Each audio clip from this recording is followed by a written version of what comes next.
Good afternoon, sir. Shall we start now? Yes, we can. Good afternoon, everyone. I welcome you all to the second last section of workshop series 16 on perspective on IBC. Today we have with us S. Rajendran sir as speaker. He is taking session on the topic Code of Conduct for CoC. Let me briefly introduce Rajendran sir. Sir is member of ICSI, ICAI and insolvency professional.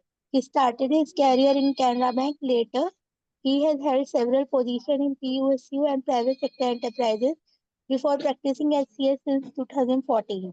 He has handled several IBC matters successfully. He is founder of SR Srinivasan and Company LLP, PCS, and founder of Create and Grow Research Foundation. Now I request sir to start with this session.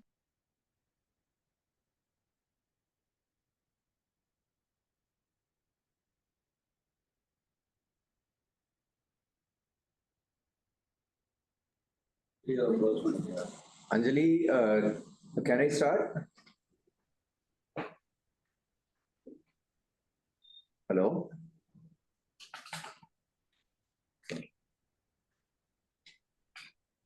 Hello? Anjali, can you hear me?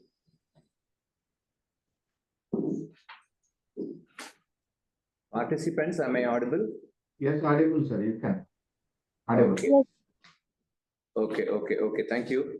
Thank you very much, Anjali, for the brief introduction and setting the context. I am Rajendran, and along with me, we have Mr. Nandakumaran, who is a company secretary and retired DGM company secretary from Bank of Indian Overseas Bank. Good afternoon, sir. We have our team members here, and we also have Mr. Nageshwaran, part of our team. He is also an insolvency professional. He has joined from Coimbatore. And we are thankful to ICSI IIP for giving us this opportunity to share our thought process on Code of Conduct for Committee of Creditors. Once again, I thank all the participants for finding their time and joining this session. I would like to go ahead with this session as quickly as possible and try to complete the discussion points. We have about 25 slides around 25 slides, and we can elaborate, expand wherever possible on the slides. Thanks, Mr. Nageshwaran sir, for joining.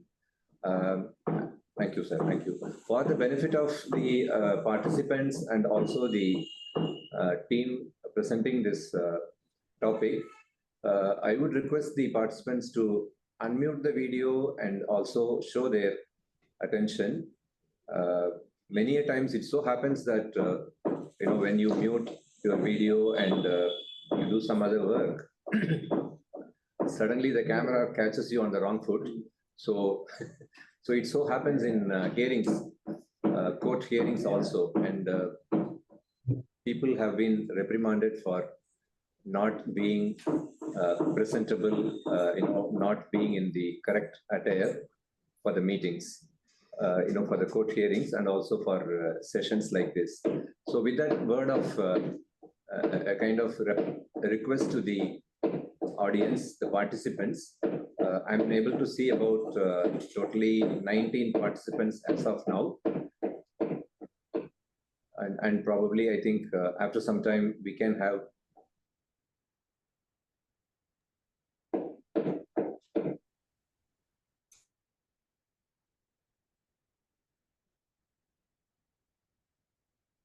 maybe some outside sound is coming, I think. Yeah, is it coming from your side only? Oh, okay. So there has been some construction repair work going on, and I'm just trying to find out whether it can stop for some time, at least. Is it okay now, or is it the sound is there? Okay, next, now clear. Now it is not there. Good, sir. Thank you, Mr. Ravichandra, for giving me an update on this. Welcome, sir, once again, ladies and gentlemen, to this quick session on CoC for CoC. Can you move to the next one?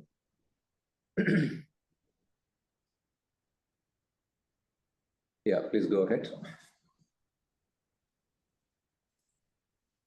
Yeah, you can forward it. So this is a kind of a brief roadmap for this session today. We are trying to see why CoC is important and what kind of a role it plays under insolvency and bankruptcy code. And CoC being an organization with people having some kind of financial stake in the corporate debtor, having given a loan or a guarantee or facilities. So what kind of constraints the Committee of Creditors they face during the IBC process? It's not a kind of a bed of roses for the Committee of Creditors, who many of the judgments of High Courts, NCLAT and Supreme Courts, they have recognized that the commercial wisdom of CoC is supreme, but all said and done, they also have certain constraints. They operate within some kind of limitations, and having some experience on this as experienced bankers, I would definitely add a point of discussion while discussing this particular slide. What kind of constraints the Committee of Creditors they face, we will discuss. Core principles of conduct, what could be the central theme for a Committee of Creditors, and how the whole process started, from IBBI, as to how the Committee of Creditors should have certain norms, guidelines, and how their conduct should be in the IBC process. There was some attempt from 2018 onwards. IBBA has issued some circulars, but later on IBBA has also withdrawn some communication from them with an intent to revise, refine, and issue some guidelines.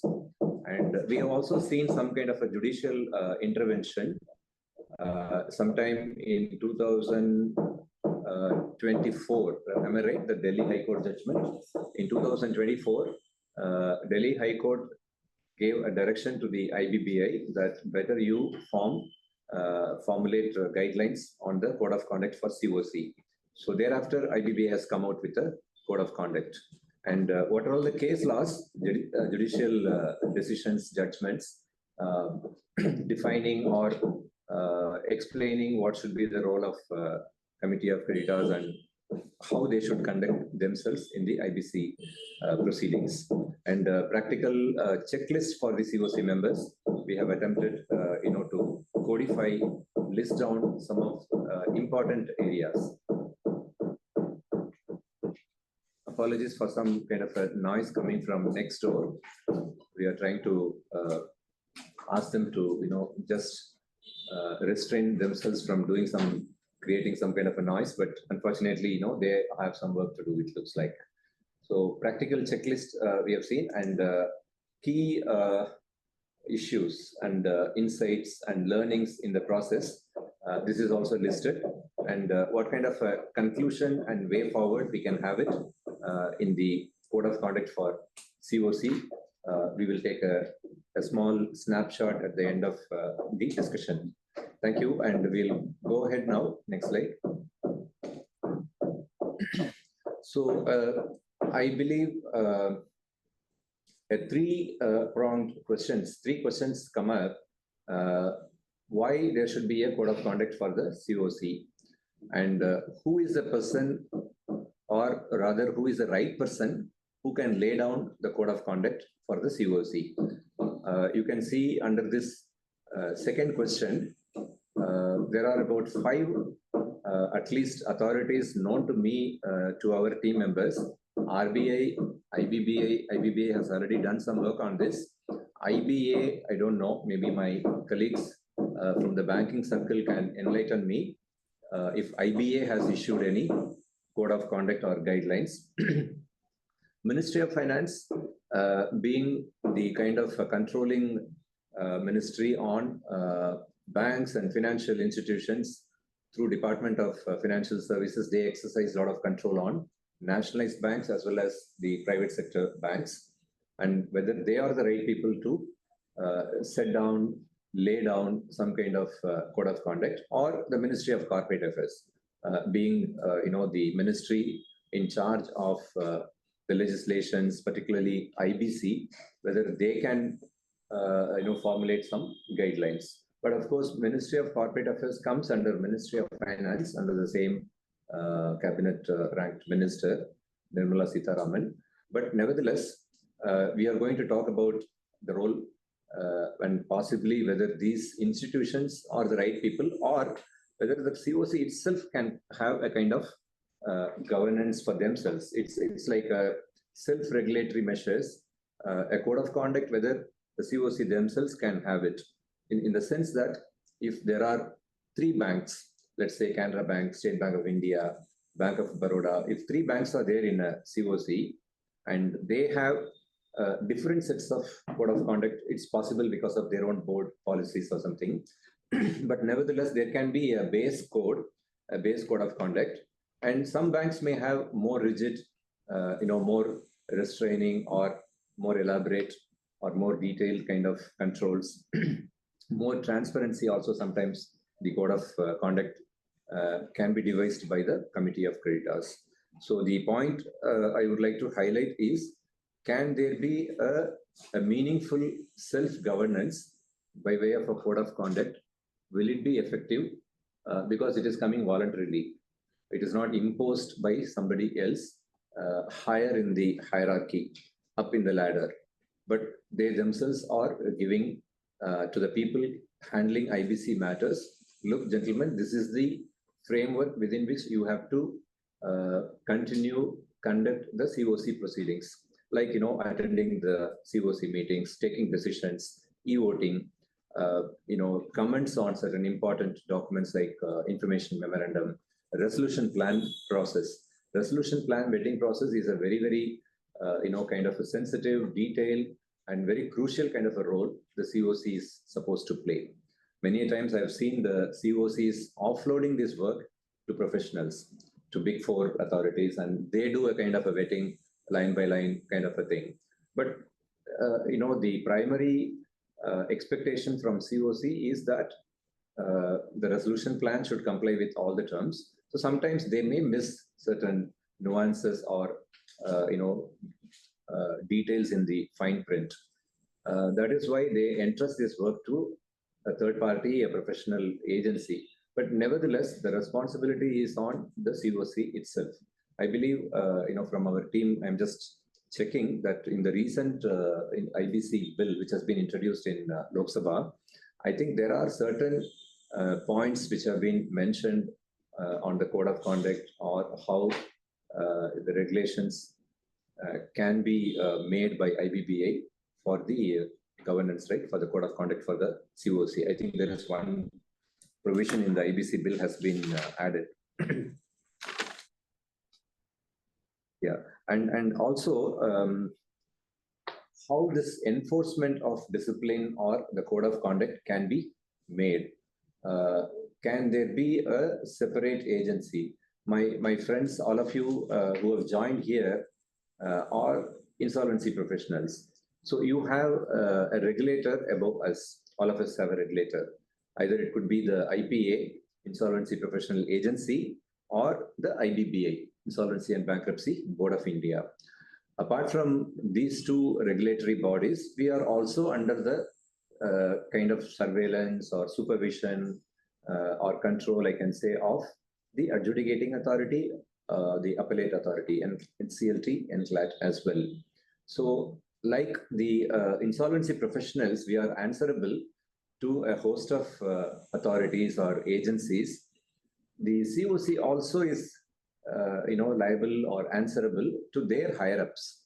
But their higher-ups role and the questioning authority is different.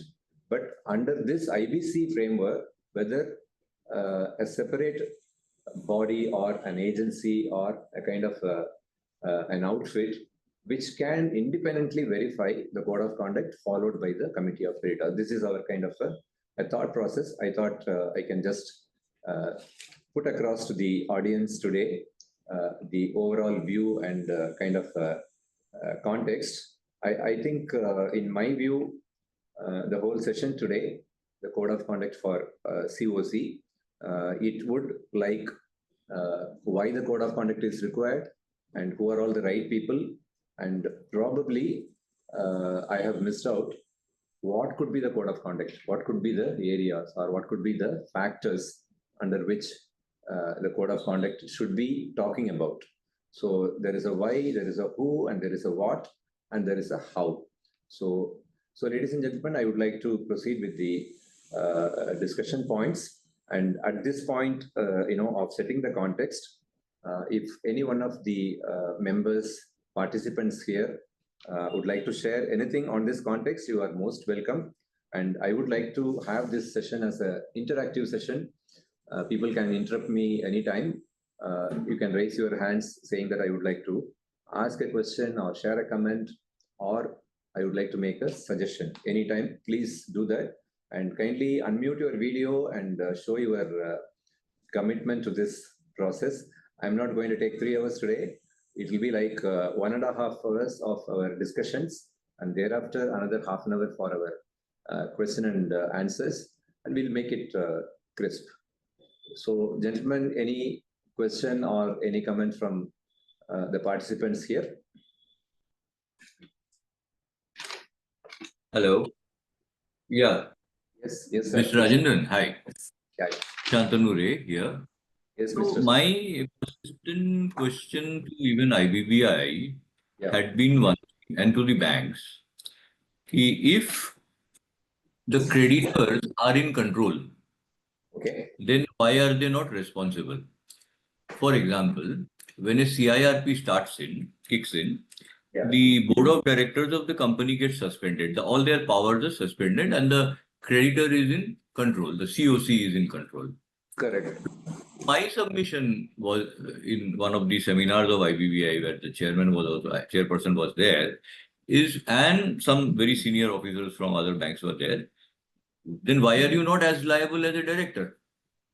Okay, good. Yes. Noble. The moment you do that, whole problem is solved.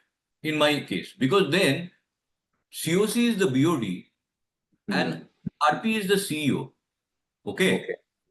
So BOD and CEO, here the CEO is liable for everything. BOD assumes no responsibility. But BOD controls everything.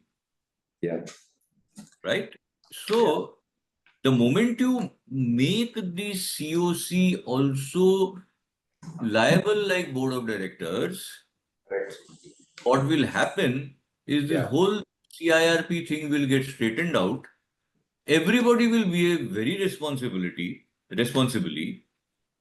and all compliances will be done. Because if it is not done, the bankers can themselves come into a great grief. Right? And they will also allow RP, and they themselves will take a DNO policy. Today, they don't even approve the premium. Okay. So it's a very simplistic solution. But I think the lobby, bankers lobby, is working against this, saying that अरे फिर तो बहुत problem हो जाएगा, promoter तो हमारे खिलाफ case करता रहेगा.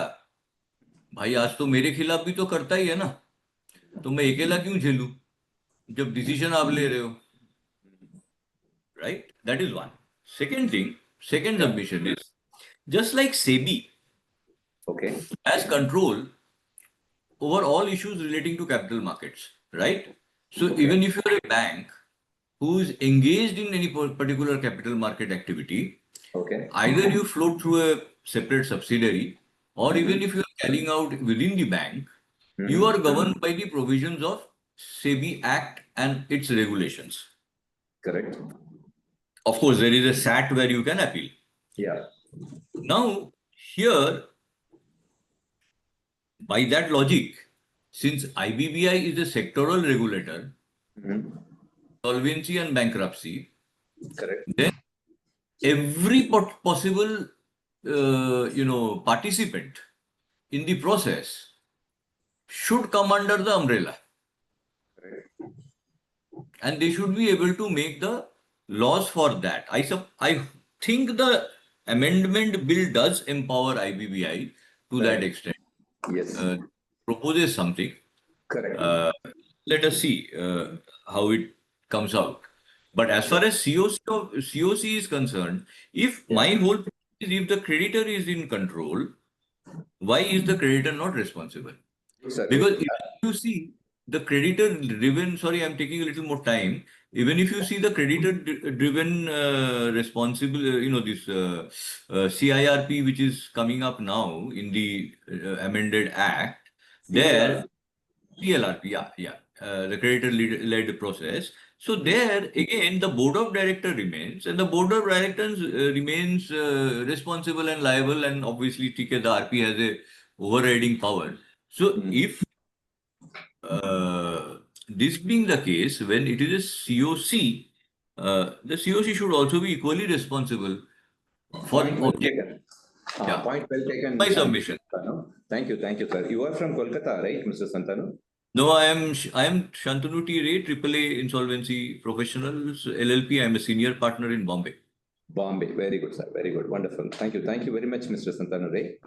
You Yeah. have made your Santanu sir, I want to intervene. Santanu sir, good That you afternoon, ask. Santanu sir. Mr. हाँ Umesh, सर, आप राजेंद्रन सर से पूछिए sir.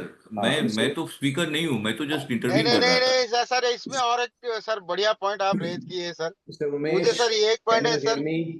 Mr. Yes, Umesh, sir. can you hear me? Yes. Yeah. So, Mr. Umesh, you are from which place? I am from Orissa, sir. Orissa. Okay. You want to share some comment? Please tell me quickly, sir. No, sir. I want to know the sir. Santanu sir has raised one which point the creditors has to be responsible. I want to know that from him. As a Because he is a senior more person, and we apologize to intervene this point. So actually, we have eager to know which points the creditor has to be responsible in the matter of Okay, IBC. Mr. Umesh, let me just take a few seconds and then we will proceed.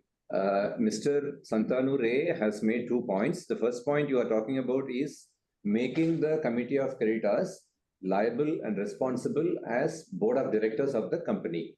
So the point is, what are all the areas for which a board is responsible? In the same way, the committee of creditors also should be made responsible. So that is his point. And in case you want to add anything more or something, you please tell me. And I have some more speakers, some more participants wanting to share something. So Nageshwaran, you want to say something? Yes, sir. You go ahead. Yes, Okay, thank you, sir. thank you. Sir, Vikram Bajaj this side from Delhi. You are in mute, sir, Mr. Nageshwaran. Sir, am I audible? Actually, you go ahead with your next set of slides. Probably will explain more in detail to Umesh and others. Question may come after completion of this, I think so. Okay, Mr. Vikram Bajaj, you have anything? I'm just talking about the quick context and thereafter we Yeah. That's better. I just wanted to make a quick point while establishing a code of conduct. I think what also needs to be set out that what would be the frame of reference for setting that code of conduct. Even though the IBC has well enunciated, it is upheld that it is a law for coming out of insolvency and restructuring and not for recovery. But CoC, which is vested with the responsibility of taking care of interest of all stakeholders, and in a law which has the primary objective of revival rather than recovery, I think even as a body, the CoC members, all CoC members individually are motivated only with respect to their individual bank's recovery, not even with respect to the collective recovery also. How do you set that frame of reference that they will act in interest of all stakeholders, and for the restructuring or keeping it as going concern, how do you set that context in first place? Correct, sir, correct. That's why I suggested they should be responsible like board of directors. सब सीधा हो जाएगा. Okay, good, sir, good. Can you go to the next slide, please? Sir, I'm just going to share with the participants a few more quick slides, and is the next one? See, we are talking about the CoC today because a lot of responsibilities, powers, and a kind of role has been given to the committee of creditors in terms of their commercial wisdom, what kind of decisions they can take in the IBC process. And their decisions definitely will have, huge impact, a far-reaching impact on all these stakeholders. Supposing a committee decision that whatever recovery is coming, we will share that amount only to the financial creditors, let's say 99%, and I will share only 1% to the operational creditors. So if they take a decision like that, so it is legally permissible kind of a decision. Legally, it cannot be challenged. So that is the provision today in the IBC. But CoC, when they take such a decision, the other creditors' interest also they are supposed to consider and take into their consideration, workings, impact, and how the resolution plan will get implemented later when the other stakeholders are not being paid properly. This happens in a running organization where operational creditors are having huge pile of debt. They're all poor operational creditors. Nobody takes security from the company. And suddenly when a resolution plan happens, I have seen in one of the cases handled by me, all the creditors in the CoC, financial creditors, were paid 100%. But the operational creditors were offered hardly about 15 to 20% of their debt. So they were all worried and they were all completely disappointed. So look, you were paying the banks in full, but you are not paying me for the goods I have supplied to you or services which I have rendered to you. Where do I go for the balance amount? And you are killing our enterprise. You are killing our families.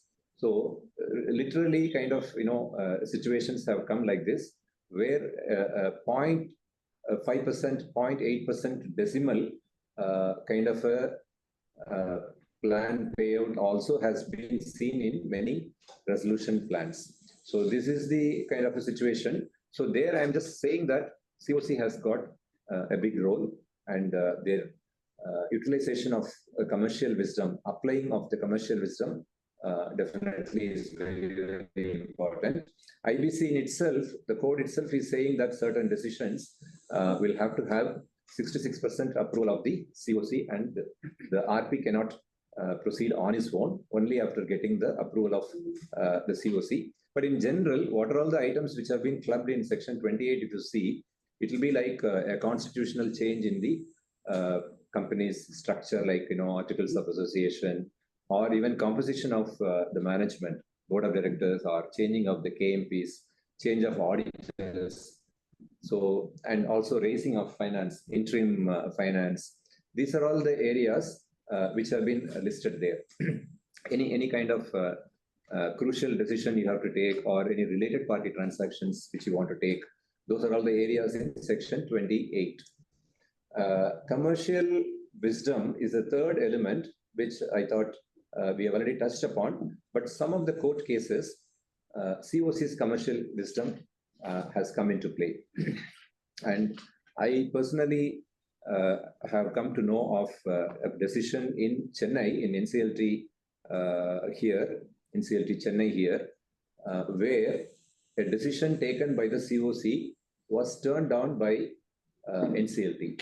This is a case where, it was a liquidation, prior to liquidation, and the CoC had taken a decision to go for a closure of the debt, settlement of the debt, and approving the plan given by the promoter of the company or relatives of the promoter of the company.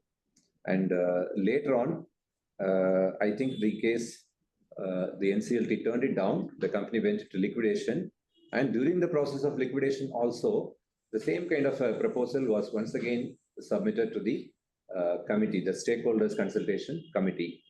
And again, the NCLT rejected. And NCLT passed an order saying that, look, gentlemen, you are committee of creditors, and the act is saying that you have a lot of commercial wisdom, but I am not able to see any commercial wisdom in this approval. And what you are trying to do is, you are giving us 95% haircut you are taking upon yourself, and you are taking just 5% of the money and you are saying, okay, what's wrong with you? Have you not taken the public money for lending to these companies? How do you accept 95% haircut? Why do you want to go for only 5%? What's wrong with you? So that kind of a questions were asked. And finally, the NCLT said that we are applying our judicial wisdom, your commercial wisdom. We find it, it is deficient. It is not adequately applied, your commercial wisdom. Sorry to make this comment. And we are going to apply our judicial wisdom. And this case happened, probably many of the participants here will be aware of this case, which relates to Shivasankaran. C. Shivasankaran, that case, the cause title will say Vallal RCK with Siva Industries. Vallal RCK versus Siva Industries Limited. So the case went up to Supreme Court. In between, an appeal was made before NCLAT.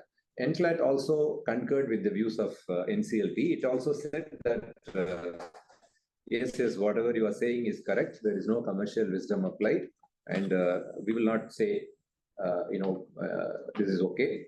So this went to Supreme Court, and Supreme Court said that whether the CoC is wanting to give 95% haircut or 99% haircut, how are you bothered? How are you worried?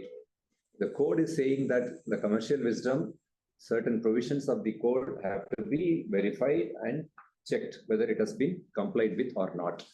Beyond that, if the banks themselves have taken a call that, throwing away the entire liability and settling for a abysmal, minuscule value, it is their lookout, it is their botheration. And the code has given a complete kind of a mandate that commercial wisdom of the CoC should not be amenable, should not be justiciable by NCLT or NCLAT. So that decision became very famous. So can you please move on to the next one? So this is a process in which the CoC applies their mind, and they are also supposed to consider the other stakeholders' interest also. A question came up, the people sitting in the CoC are primarily the financial creditors, the lenders, the banks. The banks could be nationalized or private sector, or it could be even NBFC or even unorganized money lenders. Financial creditors also can be there. Unsecured financial creditors also can be there in the CoC. So in this kind of a situation, how the decisions are going to be taken? Is it a collective group? Is it a homogeneous group, or the group is completely having a different point of view? And what kind of a decision they can take, whether they are capable of taking the decision, do they have all information? So all these things are coming into play. So how this can come, the commercial wisdom is providing a level playground to the people who are bidding for the company, and also the promoters. If the promoters are willing to settle the dues and pay the money, they can also be given a window. I think this Section 12A withdrawal window has been there for some time, but it has been challenged in Baiju's case. And that is why I think in the IBC bill, amendment bill also, certain new kind of a framework has been introduced in the amendment bill. Let's see how it comes off. Prompt representation in the CoC, in the sense that taking active participation in the discussions, voting in the meeting within a reasonable time, of course. People are seeing, 2 weeks, 3 weeks, 4 weeks e-voting windows. And how this CoC is exhibiting fairness and fair play, good reasoning, and transparency. This particular thing happened, it came up for a Supreme Court decision and observations in Jet Airways case in 7th November 2024. Members, participants may be aware that in Jet Airways case, a resolution plan was approved, but the resolution plan, it became, a kind of a defunct plan. Implementation ran into rough weather. The party who took over Jet Airways, it's called Jalan Rock combination, that consortium. They never pumped in the required funds into the company, but On the other hand, when they took over this company under IBC, new liabilities fell on their head. What kind of liabilities? Provident fund dues. So it came as a ton of bricks on their head. It was a shock to this resolution applicant that a huge money they have to pay towards PF dues to the employees. And they found that, if they pay that money, they don't have any money to restart the operations of Jet Airways. So thanks to this case, we don't have to, we don't have any possibility of Jet Airways being revived. It has been consigned to liquidation, and I think it will take maybe some more time for all the assets to be sold off, and the company will become a non-entity after some time. Look at a company where they were able to have a lot of operations. How much time it took for them to come into CARP and then liquidation. But Supreme Court made observations that the CoC perhaps did not exercise their decisions properly. So this is one instance. There are some more cases. Please go to next slide. There are some more cases on this. I think we are making a small one slide on the other cases in the subsequent slides. So here in this slide, it is visible. The slide is visible, sir. I hope yes. Key powers under the code for the committee of creditors, and also the powers under the regulations. What kind of powers have been vested with the committee of creditors? We have just tried to make a small crisp slide. Under the code, the CoC can appoint, replace RPs, and also proceed or give direction to the transactions, avoidance transactions, how the transactions can be pursued, or how the recovery has to be taken care, and also where a company cannot have any viability to continue, whether they can take a decision on liquidation. So that decision also the committee takes. That calls for assessment of the business of the company, future projections for this company, what could be the money required to revive the operations of the company. Like this, there are several factors which have to be taken care by the CoC before they take a decision. And such decisions will have definite impact on so many people. And I would like to just give a quick, a heads up on what happened in the Go Air flight, Go Air CARP process. So many of us were just, excited to see that a Section 10 application was filed by Go Air, and within 10 days of the admission of, application, the case was admitted. And why they went for Section 10, when the account was not NPA. The account was not NPA at the time, but still the company applied because they were afraid that the aircrafts, a lot of aircrafts they had, the lessors were about to take possession of the aircrafts. If there is no such protection for them, for the company, then the aircrafts would have changed hands immediately. So the flight services could have been stopped. But when the company went to NCLT, the case was admitted under Section 10, so they get a moratorium. So once the moratorium was in place, nobody could come closer to taking over the aircrafts. So for a moment, the company felt safe that they have got a kind of a safe harbor. Things are all in place. I will go through the process. Unfortunately, it went into kind of a lot of headwinds for this company, and a resolution plan came up, I believe, which was not acceptable to the CoC. Then it has gone into liquidation now. So such kind of decisions by the CoC have far-reaching effect. As I was telling you, the impact could be huge. The employees would have been shown the door now. They would have all left the company now because Go Air is not there. Go Air is gone, right? So employee is also gone. So it calls for different stakeholders taking different decisions. Somebody would have committed to Go Air to supply cabin crew, to supply food, to supply other services. So all these people would have taken a decision that come on, let's go. This company is sinking now. There's no point in, standing inside the sinking ship. So they all jump out. So this is the case where we have seen the powers of the Committee of Creditors. And Section 28, we have already seen. Sharing of information, of course, within the Committee of Creditors, they have to share the information. They can call for the information from any source through the RP. So those kind of the powers which have been vested with the Committee of Creditors under the code. And what we have not discussed elaborately in this is the power to approve a resolution plan. When they have the power to approve the resolution plan, they have the power to reject also. So all the resolution plans have to be placed before the Committee of Creditors. Only, then they can come to know each resolution plan, what kind of an advantage it is there. So earlier there was a intervening kind of a check mechanism. If RP feels that, if RP finds that certain resolution plans are not okay or not compliant, then he can stop the resolution plan there itself. It will not move forward. It will not go to reach the next level. But now, after the amendments in the regulations, all the resolution plans have to be placed before the CoC.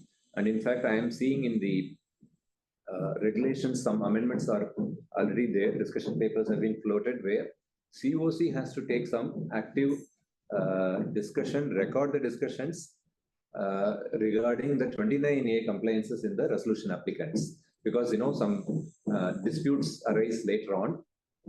That time, it so happens that only RP has applied his mind, and RP has taken a decision to accept or reject a resolution plan based on his assessment of 29A eligibility. But now this responsibility is now pushed on to CoC also. So as Mr. Santanu Ray said, so the regulations are also now pushing more responsibilities on the heads of the Committee of Creditors. But they've just stopped short. They should be called as a directors. That is the question raised. We would like to, give our views as we go along and come to a final stage, whether they should be considered or they should be made as the directors. We will take a call on that aspect, sir, a little later. And the powers under the regulations, procedural matters, approval of, the CRP cost or extension of time. Extension of time is also given under the code also. Section 12 talks about from 270 days, that is 180 to 270, 270 to 330. It is provided in the code. But, the regulations also sometimes take care of the timelines on a procedural aspect. Sale of assets or in parts, those kind of things have been contained in the regulations, whether it is liquidation regulations or in CARP also, assets can be sold in part or in together, they can do that. And the audit of CARP process, there is a provision, regulation 30B talks about. Sale of non-core assets also can be done by the CoC, wherever they find that, they are of no value to the operations of the company or regular day-to-day functioning, then such assets can be sold and the money can be realized. So can you go to the next slide, please? And apart from the code mandated, the functions and also the regulations, in another angle, can we say that the CoC actually drives the entire CARP right from the beginning, how the whole process should be conducted? And the cost management also. It's very difficult, to sell a company in a proper value unless you put some money there, to explain to the resolution applicants what this company is, how this company can add value, how this company can be successful. Even to show these materials, you need some people and you need to pay them and you need to spend money. So without putting some money into the process, the CoC cannot take out a better value.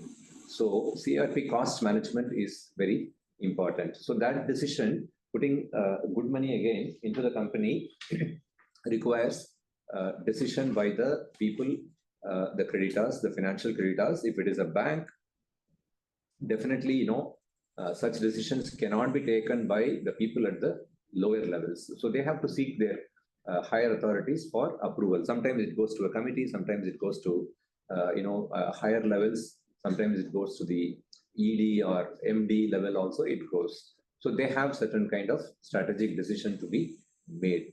Also, sir, the CoC, sometimes, they take a very proactive kind of a role to find out this company, I am sitting in the CoC. This company is in, example, let me say, this company is in the airline business.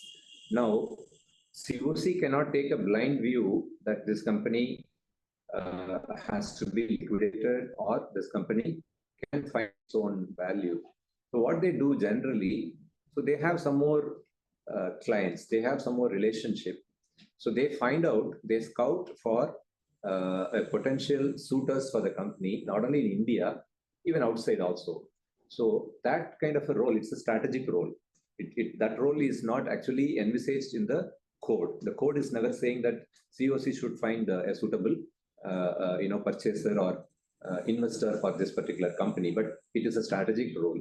The process will go. For example, I'm RP, I will put an advertisement in newspapers, and to what extent these newspapers reach the ultimate person who wants to invest is a question mark. He might not be reading that newspaper, he might not be seeing that, or even if he sees also, sometimes he may miss. So even a very, very structured kind of approach is made by somebody also, that could be a hit and miss. But if you are knowing someone and you engage with them a dialogue, you bring them and tell them that I am in this company, I have a stake here, I am the CoC member. Would you be interested in this company? So these kind of things they do. So this is a strategic role, and it is in the interest of all the stakeholders. And there has to be finally a viable plan has to be there. And impact of CoC's conduct, if there is a good impact, I would definitely say there are cases where each one of you might have handled. Every RP is having a unique type of unique combination of cases with different complexities, different issues. You will have attachment by Enforcement Directorate, you will have attachment by the FEMA authorities, PMLA authorities. Everywhere you have a problem.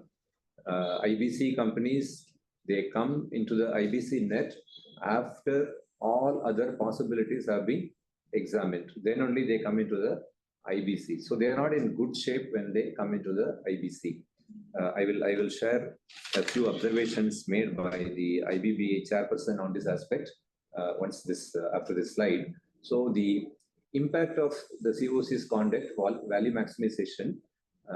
If the CoC is proactive, the value maximization is positive. It can happen, it will happen. It may happen sometimes, but if the CoC's conduct is absolutely a kind of irrelevant and they are not showing any kind of seriousness, then the case is gone. So the value goes down south and it gets destroyed. The investors' trust in the company, in the process, depends on the trust on the CoC members also. So informally, the CoC members can be able to give a lot of comfort to the investors that, this can happen. Once you do this deal, then these things are possible. And impact on jobs, supply chains, and credit markets as a whole, also it's definitely ecosystem gets benefit. So beyond the commercial decisions the CoC is taking, they also carry the responsibility of safeguarding the value, protecting and preserving the confidence in the whole of IBC process. So I think from this discussion, the why a code of conduct is required for a committee of creditors, if I may say this, when so many responsibilities, so many obligations and so many expectations are put on the head of CoC, whether they are discharging it properly or not. So there comes the why this role of, why the code of conduct is required for the committee of creditors. So all these functions, if they do well, things go well. If they don't do it, then things go bad. So that time, the questions are raised whether a code of conduct would have helped. At that time, there could be a check on the CoC, whether they are doing it properly or not. Okay.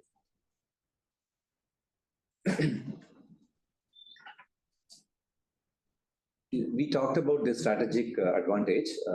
The banks leverage their relationships in identifying potential SRAs. This happens in large accounts, big accounts, where a large cement plant is there, or a steel plant is there, or an airline company is there. Sometimes the financial sector, IBC also, sir, they identify, RBI identifies the potential suitors. For example, when this did not happen in the IBC process, when Yes Bank was sinking, Yes Bank had difficulties, RBI quickly stepped in, and they came with an arrangement that State Bank should take the lead, and State Bank, along with some other banks, rescued Yes Bank. Today, Yes Bank is doing well, and also I think State Bank may also offload their stake in Yes Bank. That is how they leverage their relationships and understanding difficulties of the resolution applicants due to information asymmetry. So the CoC members will have a better idea of the company and its operations, the pitfalls, the dangers, the difficulties they faced. So there, I think it gives them a kind of a ringside view, overall view, and with that view, they approach potential kind of parties. And that also gives them a good kind of a strength to negotiate with the resolution applicants. And if the plan goes through well, even implementation also can be done with the help of monitoring committee. So all these things are all the CoC strategic advantage they possess. But the question again is, are they discharging these roles, in a manner befitting the kind of importance given to them in the code? That is, the commercial wisdom of the CoC is supreme. So many judgments have pronounced it in Supreme Court also. Yeah, go to the next one.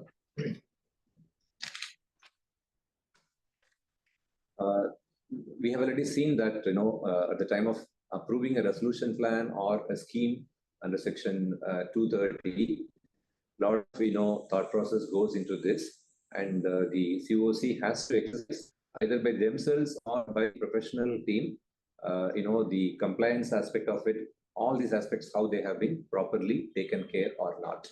So their role is, paramount and very, very important in the whole context. And if they slip somewhere in the process, we have some examples.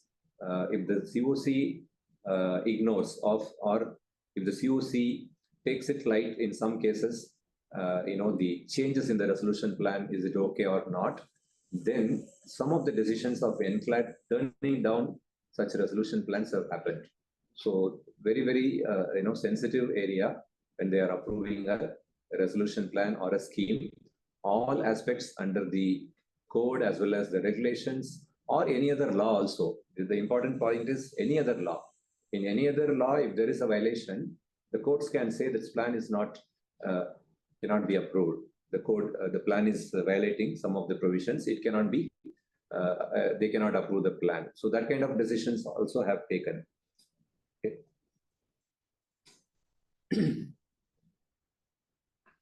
Well, before I touch upon this constraints of CoC, I would like to just add one point here and probably take some views from the members. There is a kind of an interesting statistics which has been, can you please remove the presentation for a moment? The participants would have been able to read a lecture or a session handled by the Deputy Governor of Reserve Bank of India. This happened sometime in December 2024, right? In December 2024, there was a conference arranged by IBBI and INSOL India. And the Deputy Governor, RBI, addressed this forum. And also the chairperson of IBBI, Mr. Ravi Mittal, also addressed this. One point I thought I should highlight to the participants here is the stark difference between US and other countries and India. Okay, for example, US, the statistics is saying that in 2023, there were about 6,400, rather 6,500 cases, let's say. 6,500 cases of insolvency have been filed in US. can you believe out of the 6,500, 6,400 cases were voluntary insolvency resolution process, which is a debtor-driven process. The debtor is coming, the borrower is coming and saying that, look, gentlemen, I need some kind of a relief. I'm not able to move forward. I don't have money. Please excuse me. And how many insolvency processes have been initiated by the banks or creditors? 78. Just 78, you can say. So hardly about 1% or 1.5% or less than 1.5% of the whole number is the initiation of a process made by the banks. Now come to India. In India, the kind of insolvency applications filed today, the more numbers are perhaps from the operational creditors side. Then I come to the financial creditors. Then only Section 10 application comes. So, sir, when Section 10 comes, it's a voluntary kind of a thing.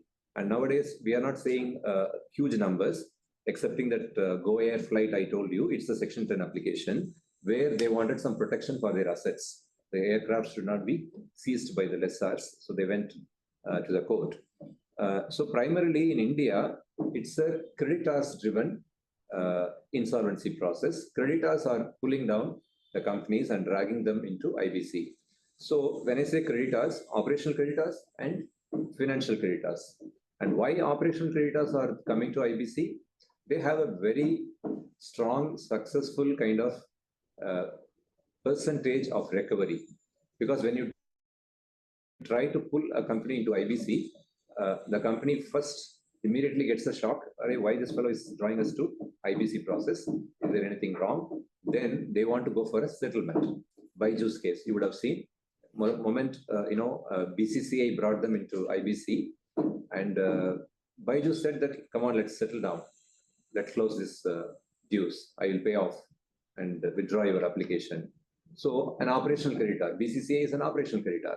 So this is how the operational creditors are using the IBC as a part of a recovery tool. Okay, this has been accepted in many cases because if there is a debt, if there is a default, the company has to be admitted. I think this recent amendment bill also is going to say that now there is no flexibility for the adjudicating authority. There is no kind of a exercising jurisdiction of their own to decide whether this is permissible or not admissible. But there is an amendment coming there. You have to admit this case. So that is the operational creditors. But in any case, when an operational creditor is drawing a company into IBC, within a month, there is a committee of creditors is getting formed. So when a CoC is formed, then they bring their insolvency professional. The RP is getting changed. So in any case, finally, the CoC gets the control and direction on the CARP process.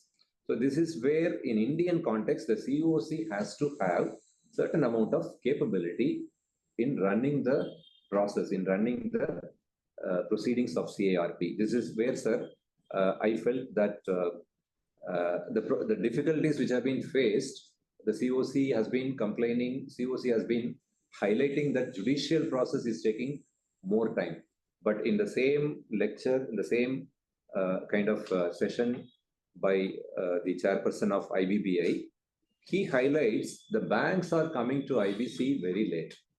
When an account is going into SMA, special mention account, then at that time itself, they don't bring the company into IBC because they look at whether it can be revived or securities are there or not. So I have Mr. Nandakumaran from our team, is a very senior banker who has retired from Indian Overseas Bank. He has seen the dirty dozen, the top accounts, IBC accounts in Mumbai. Is it a correct point of view, sir, that the banks are coming to IBC very late and they complain that NCLT is taking a lot of time and IBC has become a luxury recovery mechanism? It's a special mention account. The RBS classification SMA0, SMA1, SMA2. The moment the account crossing from overdue 60 days, then there is no opportunity for the borrower unless the bank to classify the account as NPA. Once the account is classified as NPA, only the bankers will go for the recovery action only. There is no possibility of revival of the unit. If it is MSME, then there is a chance for restructuring or revival of the unit. For big borrower accounts, it is very difficult for the bankers to revive the account. Then they will go for the recovery mechanism only, sir. Okay. Any points of view from our participants? I believe some of the participants are from the banking industry. Mr. Santanu, you are from banking industry, sir? Or a chartered accountant? Mr. Santanu Ray?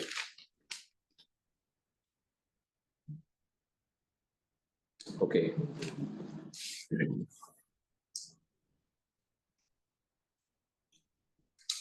Okay, gentlemen, in case any of you have any view, please do share with me. And in the recent IBC amendment bill, we spoke about this creditor-initiated resolution process, Raghu. So we call as, I don't know, in short form, they call it a CLRP. Huh? Initiated.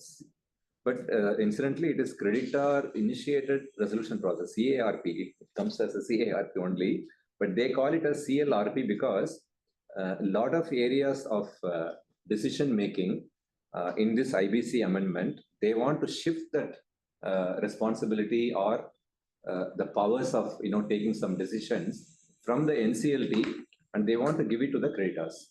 Am I right, Raghu? So the powers which were exercised currently, which are being exercised by the NCLT, will now rest with the banks itself, the creditors itself. So that is how they call it as a creditor-led resolution process. And in fact, in the this lecture given by Mr. Ravi Mittal, he makes a clear point here that this process of creditor-led resolution process, CLRP, was discussed in January 2023 itself. I'm just reading this one sentence, sir, which is an important thing. I found it. To expedite the resolution process, Ministry of Corporate Affairs has floated a discussion paper in January 2023 and proposed a fast-track creditor-led resolution process, CLRP. While the current process is already creditor-driven, it's aimed to shift more responsibilities to the Committee of Creditors, alleviating the NCLT's workload and expedite resolutions. This would significantly reduce litigation load on the NCLT. Further, although the NCLT has addressed group insolvency cases using its existing powers, a structured framework is necessary to ensure consistency and efficiency in handling such cases. So the idea is again to give more teeth to the Committee of Creditors. So this is the backdrop of, in the Indian context, why a code of conduct is required for the Committee of Creditors, because more and more expectations, more and more role responsibilities are being given to the Committee of Creditors. So we will see now how this IBBA has started the guidelines for Committee of Creditors, and today what is the applicable code of conduct. Can we go to the presentation? Only difference is in this creditor initiated process. Yeah. Debtor will be in control. Yeah, debtor will be in control. Yeah. Okay. So the guidelines are coming in subsequent slides. Next few slides. Okay. So the guidelines for code of conduct for the Committee of Creditors is a couple of slides away. So before that, we have a constraints of CoC. We are talking about CoC's conduct, code of conduct, how they should do their work. But do they have some constraints for why they are behaving like this? If at all they are doing something wrong, why they are doing so? Example, I'll tell you, sir. Somebody comes to the CoC meeting from the bank side. All established banks, nationalized banks, they send their executives in the range of a chief manager or senior manager, or at the best sometimes AGM. So only those people come. I've seen cases where more than 10,000 crores of admitted claims were there. Only a chief manager comes to attend the CoC meetings. Now, whether he can take a decision in the meeting itself, and whether he is abreast of all the developments, legal implications, what kind of impact his decision will create. So all these things are completely missing. And the person who comes there, he just comes, and then he would have not even gone through the agenda items, because he would have been made that you go and attend here. Today there is a CoC, I cannot come, I have another meeting, so you go and attend. So that kind of a thing is happening. Why this is happening? Because the banks are having their own constraints, and they are not in a position to delegate powers, or the person who is having the powers cannot come and attend the CoC meeting because he will be in some other urgent priority for the bank. And lack of authorized empowered officials participation, delay in decision making, cost implications. For every amount to be spent, they have to go for an approval process. So that is why they cannot commit in the meeting itself. And active participation of CoC in the meetings is often missing, and except in a very high value cases. This is very true because their interest or exposure to the case would have been completely missing.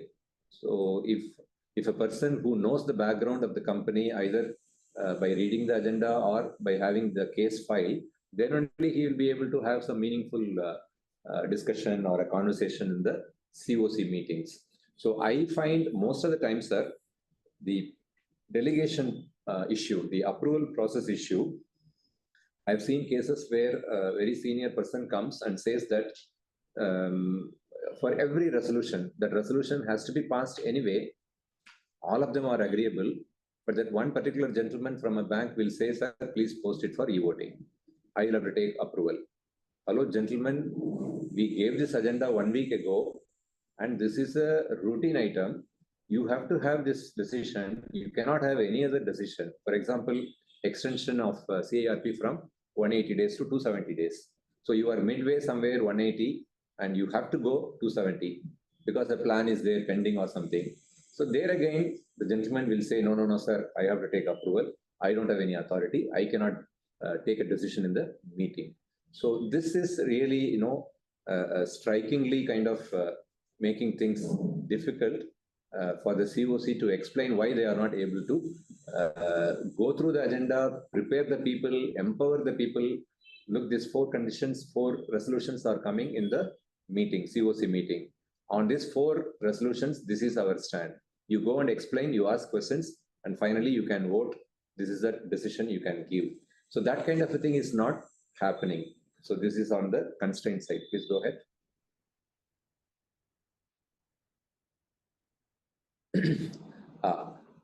Yes.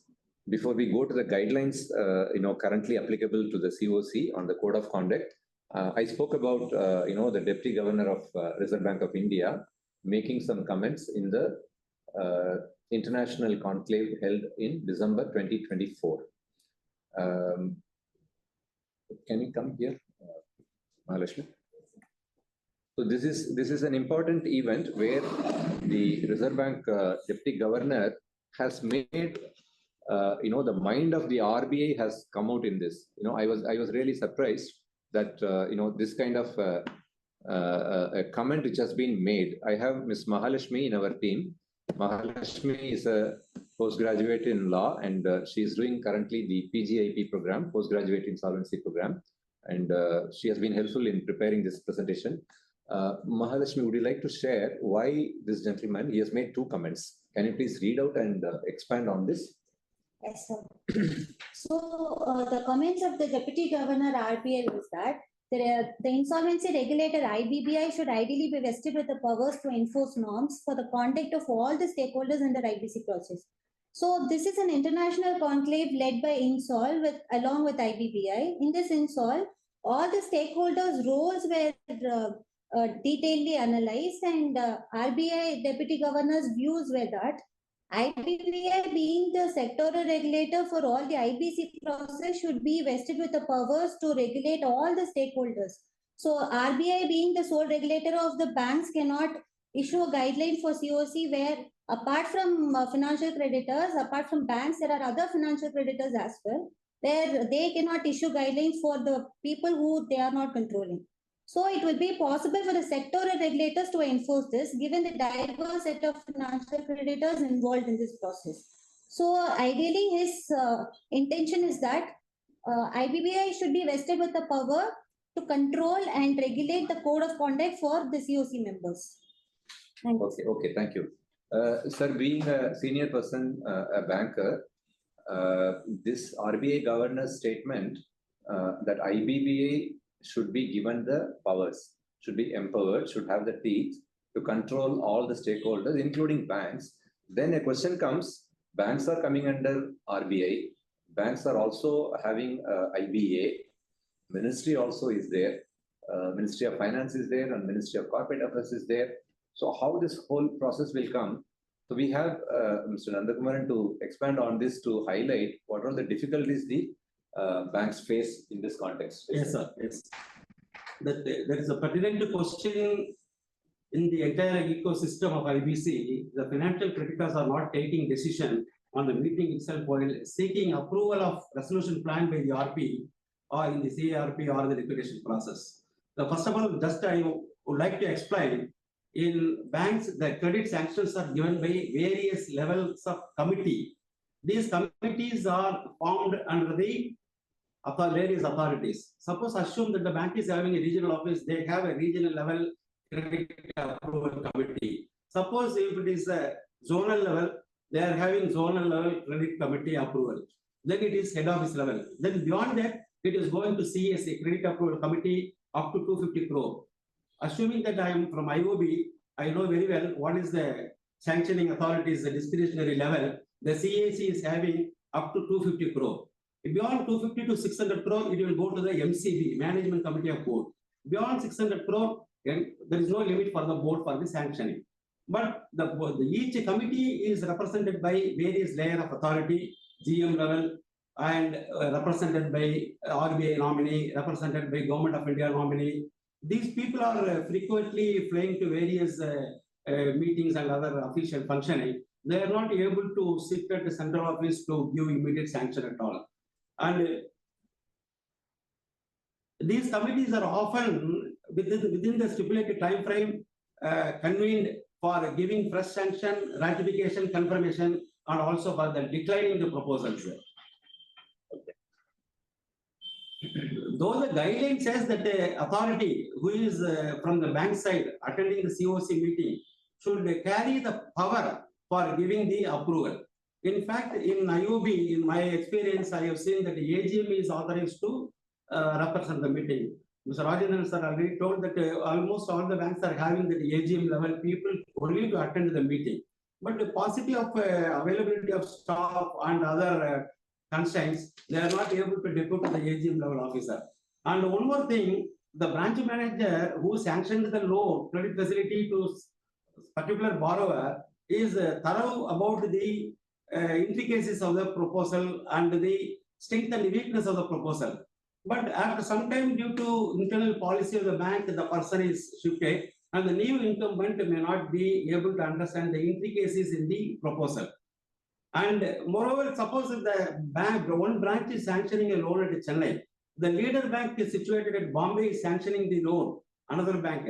The consortium meeting of JLM always conducted only at the leader bank's place. There, the branch manager is not permitted to go and attend the meeting. The another branch is situated at the same bank at the leader bank's location. They are only authorized to attend the meeting. The person who is going to attend the meeting may not understand the agenda. First of all, the agenda of the meeting and what decision he is going to give on behalf of the bank. These are all the difficulties faced by the banks while attending the CoC meeting.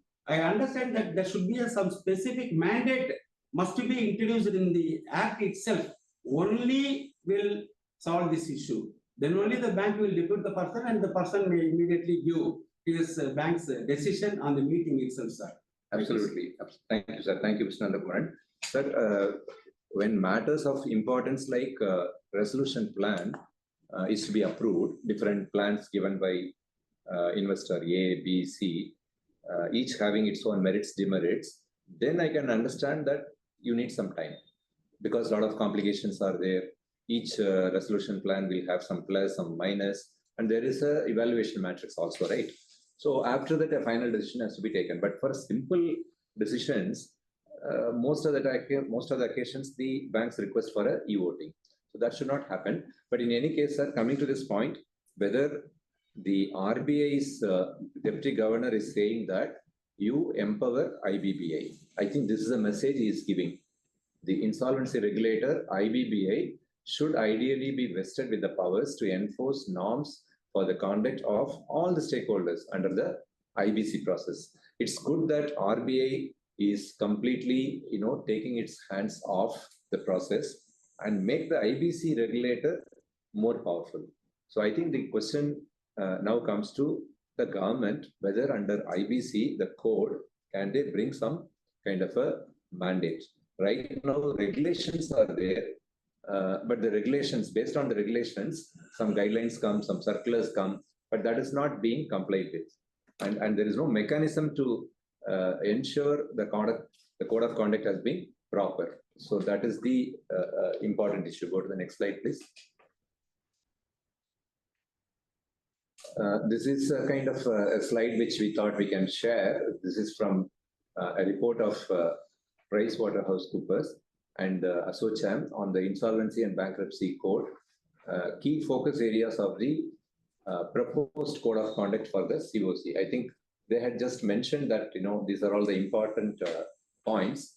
They should act, CoC should act in a non-partisan manner, not rendering decisions under influence or coercion or favor. CoC should maintain transparency and they should have disclosure on potential conflicts. Conflicts can come within the CoC members itself. One bank might have some lendings to other group company. I handle cases where one of the CoC members has lent money at the holdco level, holding company level. And here in the subsidiary company, there will be so many other creditors. And, if the holding company is able to, enforce or, kind of put some kind of a pressure on the bank's policy or bank's kind of attitude towards the subsidiary company can be different. And there has to be some disclosure on such potential conflicts. Promote principles of fairness, and they should not be making any private gains. Please go to the next slide. Yes, this is the starting point for discussion on the code of conduct for CoC. So what happened, sir, in 2018 August, IBBI first started addressing this issue, the code of conduct. And at that time, in 2018, I remember very well because this is the time when IBC was having a lot of interest. Number of cases were coming up huge, and every day there has to be, some kind of a new development. And in this 10th August circular, it is very clearly mentioned. This circular has been issued by a general manager of IBBI. The last para only I'm reading for the benefit of the participants. In view of the above, the IRP or the RP, as the case may be, is directed that he shall, in every notice of the meeting of CoC and any other communication addressed to the financial creditors, require that they must be represented in the CoC or in any meeting of the CoC by such persons who are competent and are authorized to take decisions on the spot. Look at the word, authorized to take decisions on the spot and without deferring decisions for want of any internal approval from the financial creditors. So, gentlemen, in 2018, it started off well, but then there was a dilution. I believe this circular was withdrawn in 2022. Yes. In the month of May 2022, this circular has been withdrawn. Now we will go to 2021 in between, 3rd August 2021. There is a discussion paper at the time, and the Standing Committee on Finance, it is a report of the Standing Committee on Finance. At the time, they say that there is an urgent need to have a professional code of conduct for the CoC, which will define and subscribe their decisions, as these will have larger implications for the efficacy of the code. Well drafted, this report. And what happened thereafter? is a discussion paper coming. It is on 27th August. Yeah, would you like to move it forward then? Yeah. What happened after this report? After this report, subsequently, there was a amendment in regulations. That's why it was repealed. Okay, so subsequent amendment in 17(1)(a). Okay, 17(1)(a), what it speaks about? Go ahead. Yes, sir. In CARP regulation, subsequently in the month of September, 30th September 2021, there was an amendment to the regulation through Amendment Act 2021. Here it says that the committee and the members of the committee shall discharge functions and exercise powers under the code, and these regulations in respect of corporate insolvency resolution process in compliance with the guidelines as may be issued by the board. So there is an express provision for guidelines that has to be issued by the board, and that is why 2018 circular was withdrawn in the year 2022. Immediately after this amendment, the IBBA came up with any guidelines? No, sir. No. They gave a discussion paper Okay. on the code of conduct Okay. for public comments. Okay. But subsequent to that, Nothing happened. nothing has happened. Nothing has happened. And I think it took almost about 3 years more. And thereafter, the Delhi High Court, it all took a decision from Delhi High Court to put IBBA again, to prepare a code of conduct for the CoC. So in this case, I think High Court came down heavily on CoC because I think in this case, they found that the CoC did not act with diligence. A plan given by one of the promoters of the company, they just kind of disregarded, and thereafter he went to the court, right? Yes, sir. Finally, it is an appeal made by Kunwar Sachdev. He was one of the resolution applicants. Am I right? Yes, sir. Okay. The High Court gave a direction that IBA has to release a guideline within 6 months of this judgment. Okay. And subsequently on August, it released guidelines for the code of conduct for committee of creditors. Okay.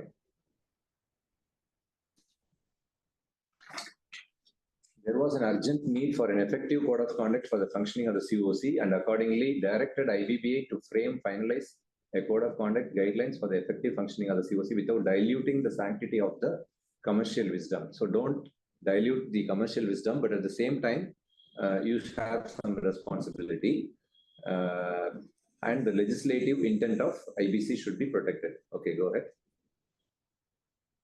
Guidelines for CoC was issued by IBBI. Thereafter, pursuant to this High Court order, IBBI came out with this on 6th of August 2024.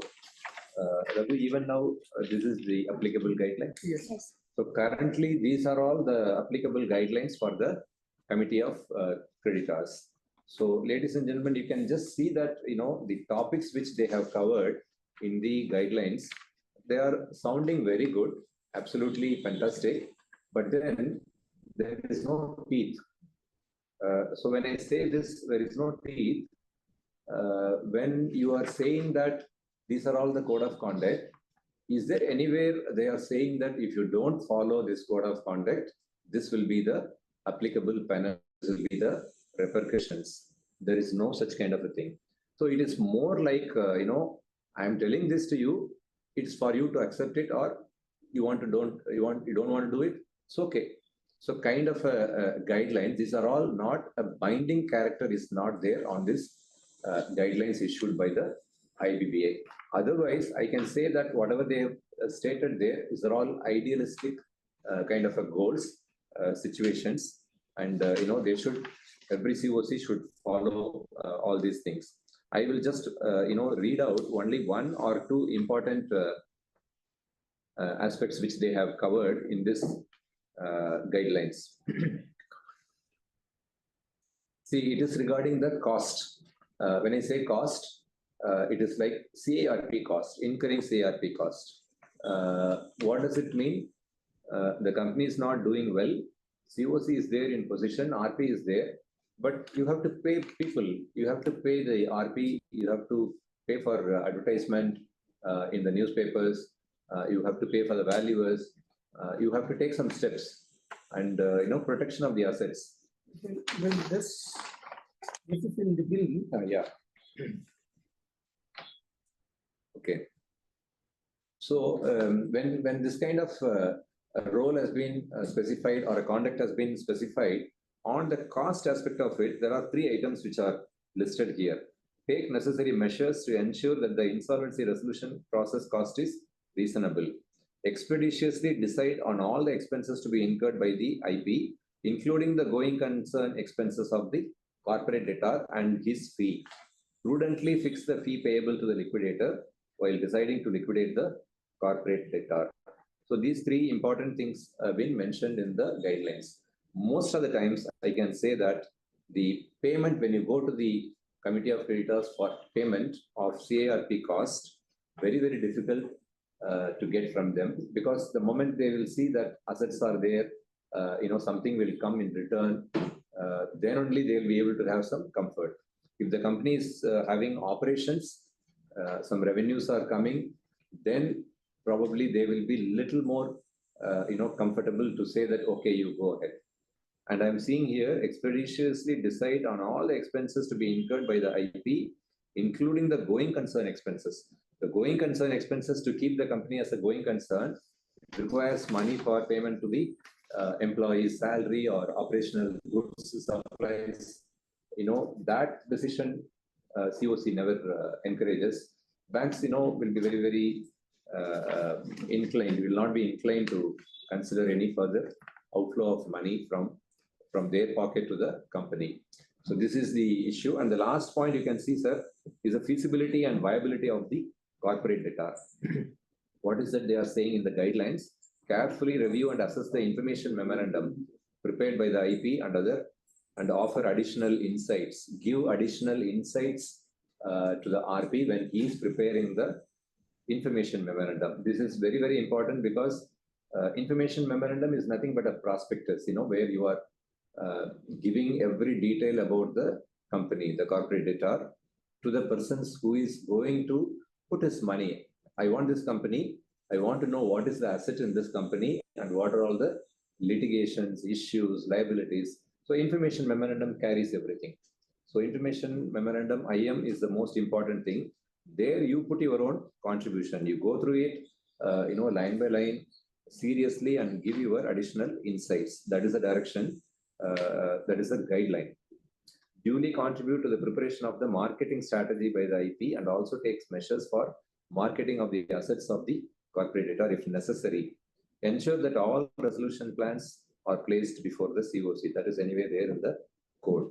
Suitably consider the requirement of a monitoring committee for the implementation of the resolution plan. Okay.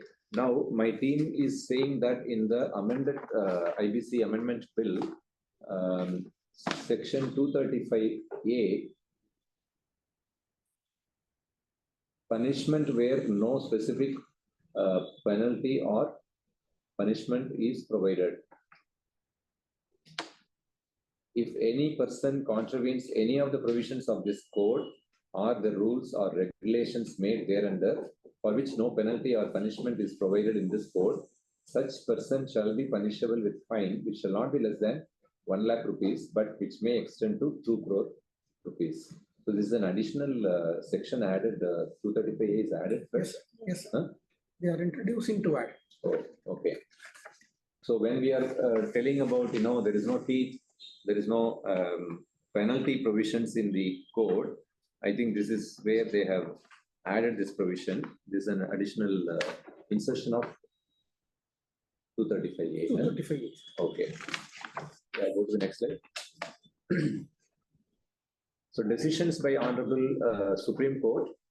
This decision you would have been aware, sir, Sashidhar case, Sashidhar versus IOB. This talks about the supremacy of commercial wisdom of the CoC. I think from here, the concept of commercial wisdom started gaining traction, right? I think that is the starting place. 2019 itself, this CoC commercial wisdom came into picture. And slowly, I think it gained acceptance and confirmation by the top court as well. Supreme Court also approved this. The legislature has not endowed a adjudicating authority with the jurisdiction or authority to analyze or evaluate the commercial decisions of the CoC. So this is a gray area. So sometimes, the CoC says that this comes under my commercial decision. Sometimes the other court says that, no, you have not taken a prudent decision. So we have talked about this Ballal RCK versus Siva Industries case, where the bankers took a call that 5% recovery is fine with me. But NCLT and CLAT differed. But Supreme Court said that it is their funeral, it's their grave, it's their graveyard. So let them do whatever they like. So this is the next decision is given by Supreme Court again. Go ahead. Is on CoC of SR Steel India versus Satish Kumar Gupta. So here the Supreme Court held that AA cannot interfere with the commercial decision taken by the CoC, and the limited judicial review available has to be within the four corners of section 32 of the code. So here I would like to add a point. In one of the cases handled by our team, the resolution applicant had given some kind of a source of funds for the resolution plan. But that source of funding was adequate to meet the resolution plan commitments, but the regulations were not saying that the resolution applicant should give source of funds. So that provision that was there earlier was later on dropped. So there was no provision mandating the resolution applicant to give what is the source, what is the amount which he is going to pay for the resolution plan. So this was not very specifically mandated. So I had submitted this to the NCLT. This provision has been withdrawn. Your Lordship can see that there is no specific requirement. Nevertheless, the party has given this is how we can manage the resolution plan. Why not this plan be approved? So then the NCLT took a strong exception and they said that, how can you say source of funds I should not look into? Source of funds is not required.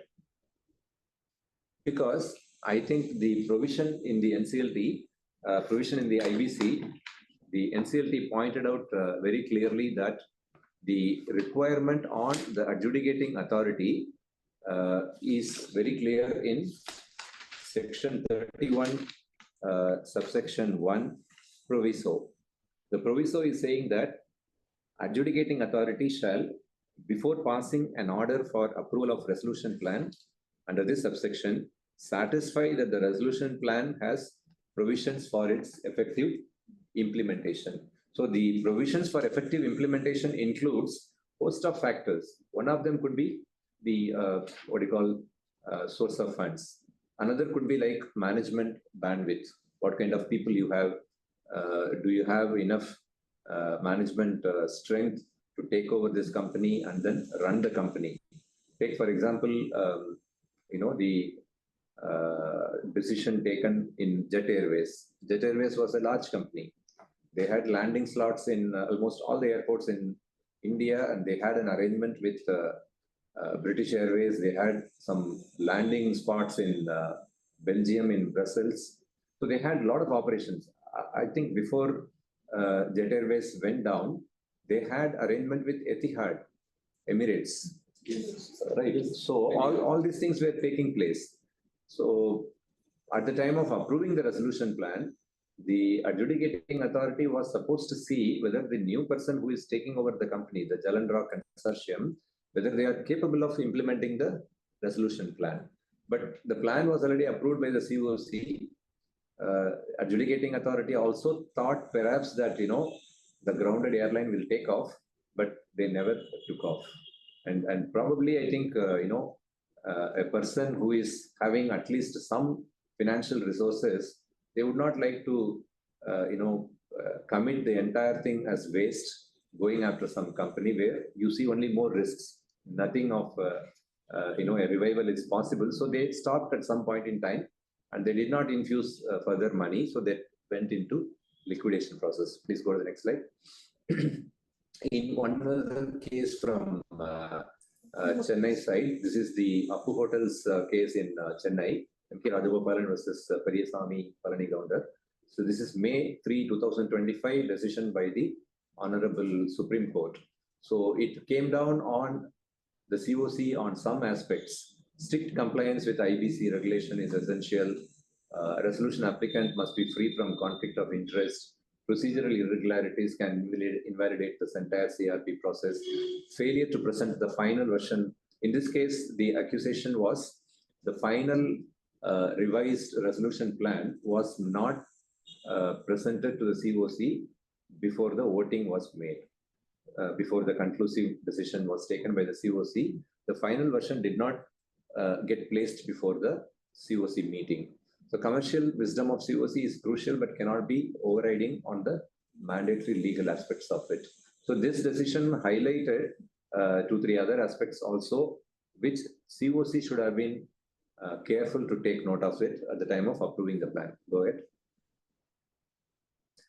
We have, thought of a few checklists for committee of creditors, but nevertheless, these are all already we have spoken in the guidelines. So be familiar with IBC, with the relevant regulations, evaluate resolution plan objectively. We have already seen it. Ensure fair representation many times. Avoid conflict of interest. We have seen decision-making authority properly authorize the persons to take timely decisions. I think depending upon the size of the company, size of the debt, size of exposure, banks, the creditors sometimes authorize the people. But I think they should empower them to take the decisions in the meeting itself or quickly. In terms of important decisions, they can take some time. But procedural decisions in the meeting itself, they should be able to say. I had a very good support from Committee of Creditors. I should say this because before this guideline concept came in 2019, I'm talking about 18-19, I was handling a company called Nagarjuna Oil Corporation. It's a very large entity with more than 9,000 crores of exposure, 9,000 to 10,000 crores. IDBI was a lead bank. So we had one gentleman from IBBI who was coming for the meetings of CoC. Later, different persons came, but this one particular gentleman who came representing IDBI Bank in the CoC, IDBI is the lead bank, so he took the lead.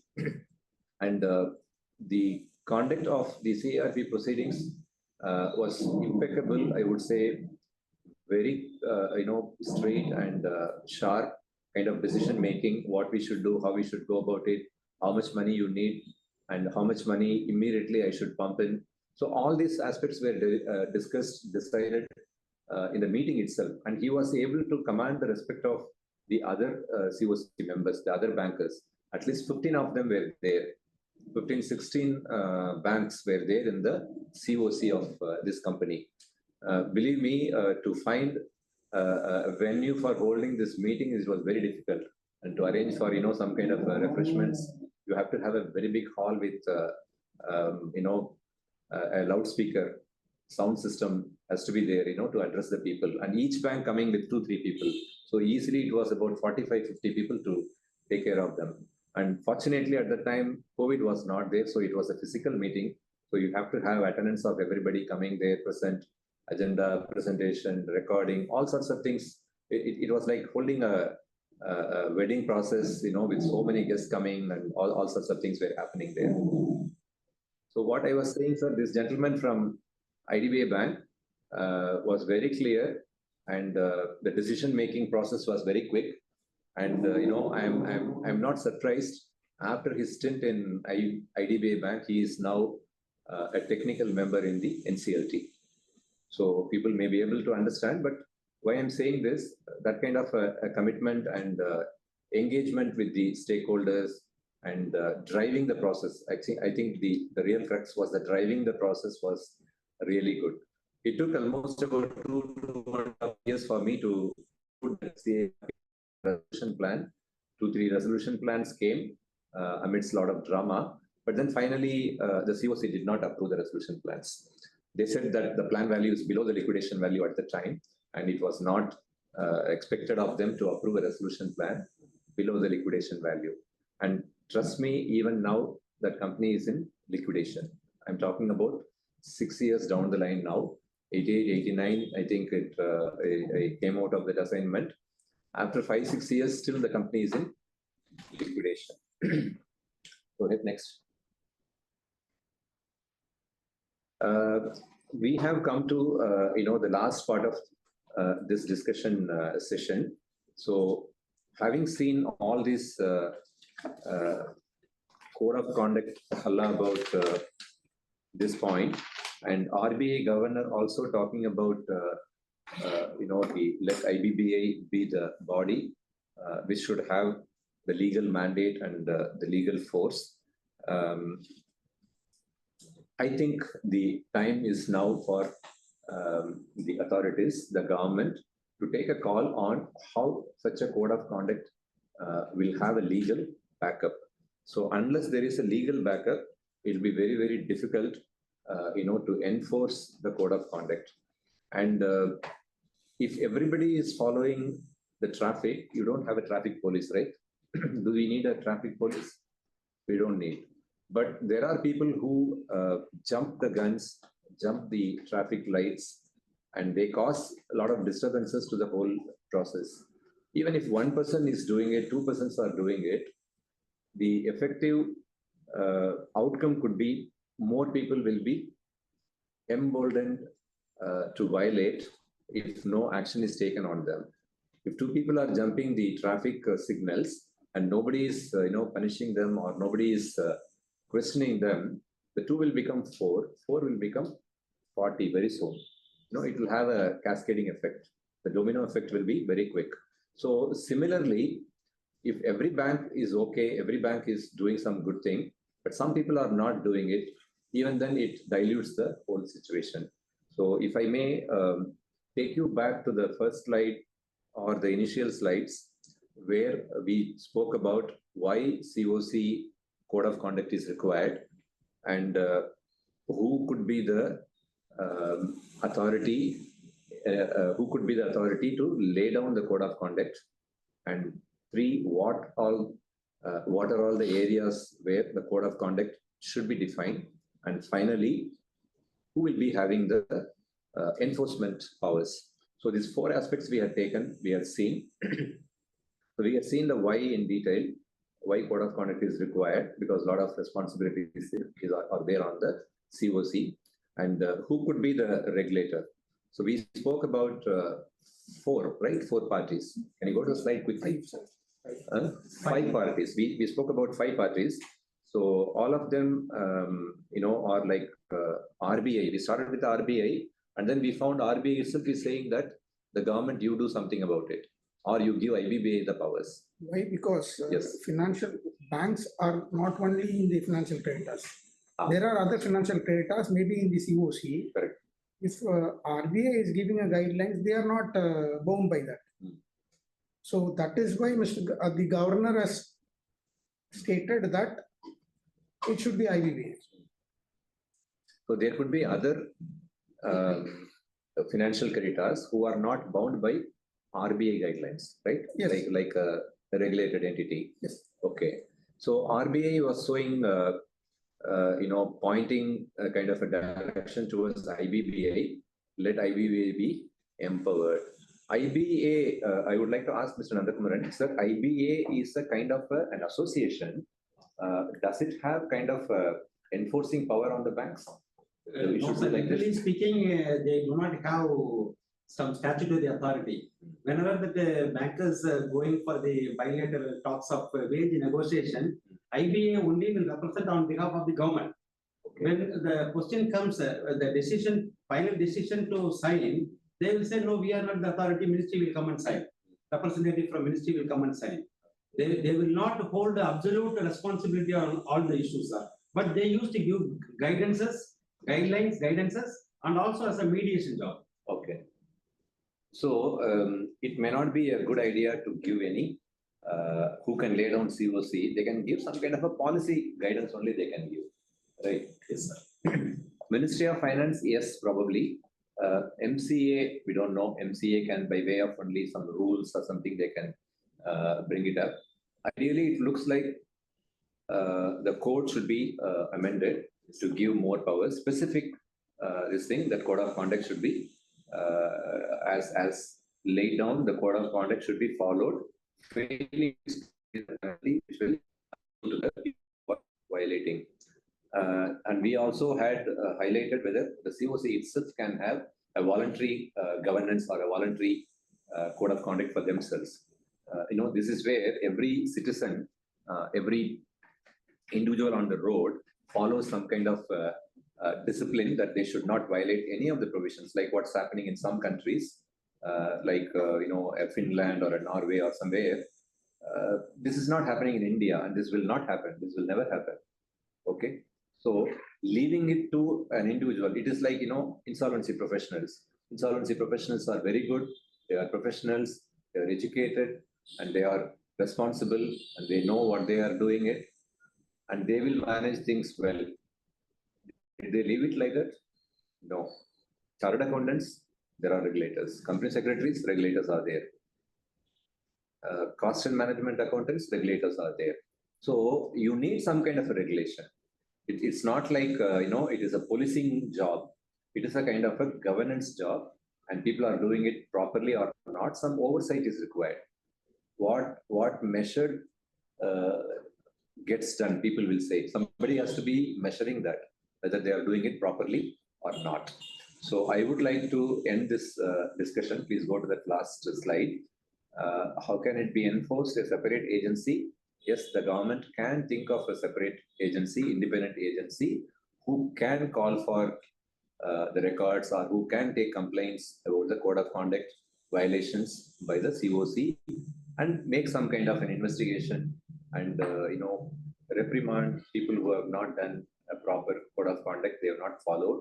This will bring a sense of discipline amongst the creditors, among the financial creditors. There could be even financial creditors of money lenders, right? In the unorganized sector, you would have given some loan, even at a higher rate of interest. Having disbursed money with time value of this thing interest, then he becomes a CoC member, right? So once he becomes a CoC member, what binds him? He's not coming under any of these regulations. So there has to be a oversight required. So successful implementation of IBC, sir, all players play by the rule book and they are subject to regulatory discipline with quick consequences for contraventions. Unless there is some quick reprimand, the people will take it light and more people will be emboldened to violate. This is what, people say that if somebody is bullying somebody, they have to resist.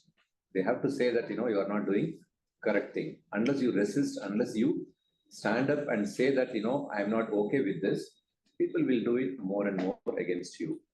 So if a code of conduct is not, rebuked, if somebody is not doing something properly and it is not being resisted, it will become a practice. People will say that it has been accepted earlier and you have to accept it even now.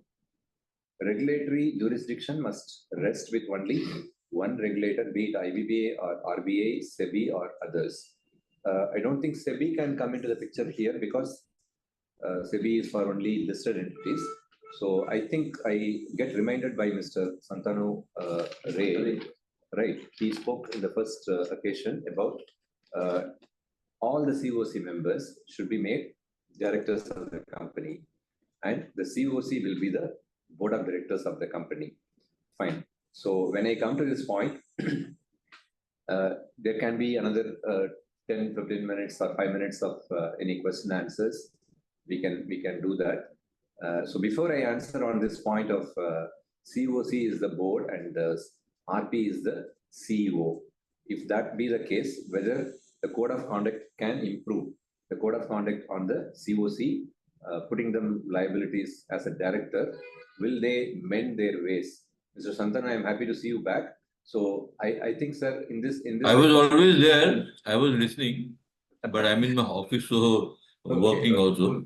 Good. So let me hear anyone else buying this argument or suggestion that CoC should become board of directors and they should be made liable for what are all the things they do. So may I request some of the participants, your views, please, and you please go to the next slide and take it away slowly. Okay. No, sir, just one question. You said that IBBA or IBA or MOF, Ministry of Corporate Affairs or Ministry of Finance. Yeah. These ministries can't be a regulatories. So those two can't, we can't put that. IBA or RBI is also not possible. Only IBBA will be the regulatory for controlling the COs. Okay, sir. Okay. Mr. Ravi. Because ministry can't act as a regulatory. Ministry creates a board to regulate that. Okay, sir. Okay, point taken, sir. You are from which place, Mr. Ravichandra Mohan? I'm in Hyderabad, sir. Hyderabad. Okay, okay. Very good, sir. Very good. Probably, I think our think tank was like, MCA brings out rules like, PGCD rules. Ministry creates regulatories. But ministry can't stand as a regulator. Yeah, ministry cannot by itself be a regulator. Yes. Yeah, correct. CoC is the banking regulator. All the financial creators is controlled only through the IBBA only. Even RBI won't interfere. Good, sir. Good. Thank you, sir. Thank you for your point. Yeah. Any other observation from the other participants, sir? How many of them are there now? 24. Okay.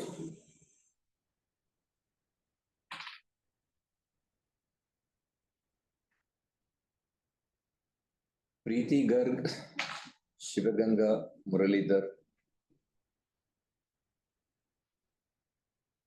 Dheeraj Kumar, Naveen Narang, Dawal Mystery, Jyoti Narang, Vikram Bajaj, Anchal Jain. Anchal Jain, are you there, ma'am? Vijit, Manoj Agarwal. Sir, any of the participants, you have any views on the suggestions made by Mr. Santanu Ray that CoC should be made as the board of directors? The suspended board of directors go away. Who wants? No, actually, code it gives that power to the CoC under section 28. All decisions can be taken with the approval of the CoC. So, as Mr. Shantanu was telling that they are already made a board of directors, but they are not taking the responsibility. That is where it is coming. No, if they are made as directors, then they will be forced to take the onus. Correct. Okay. See what happens with there is this maxim, right? With great power comes great responsibility. Yeah. Right?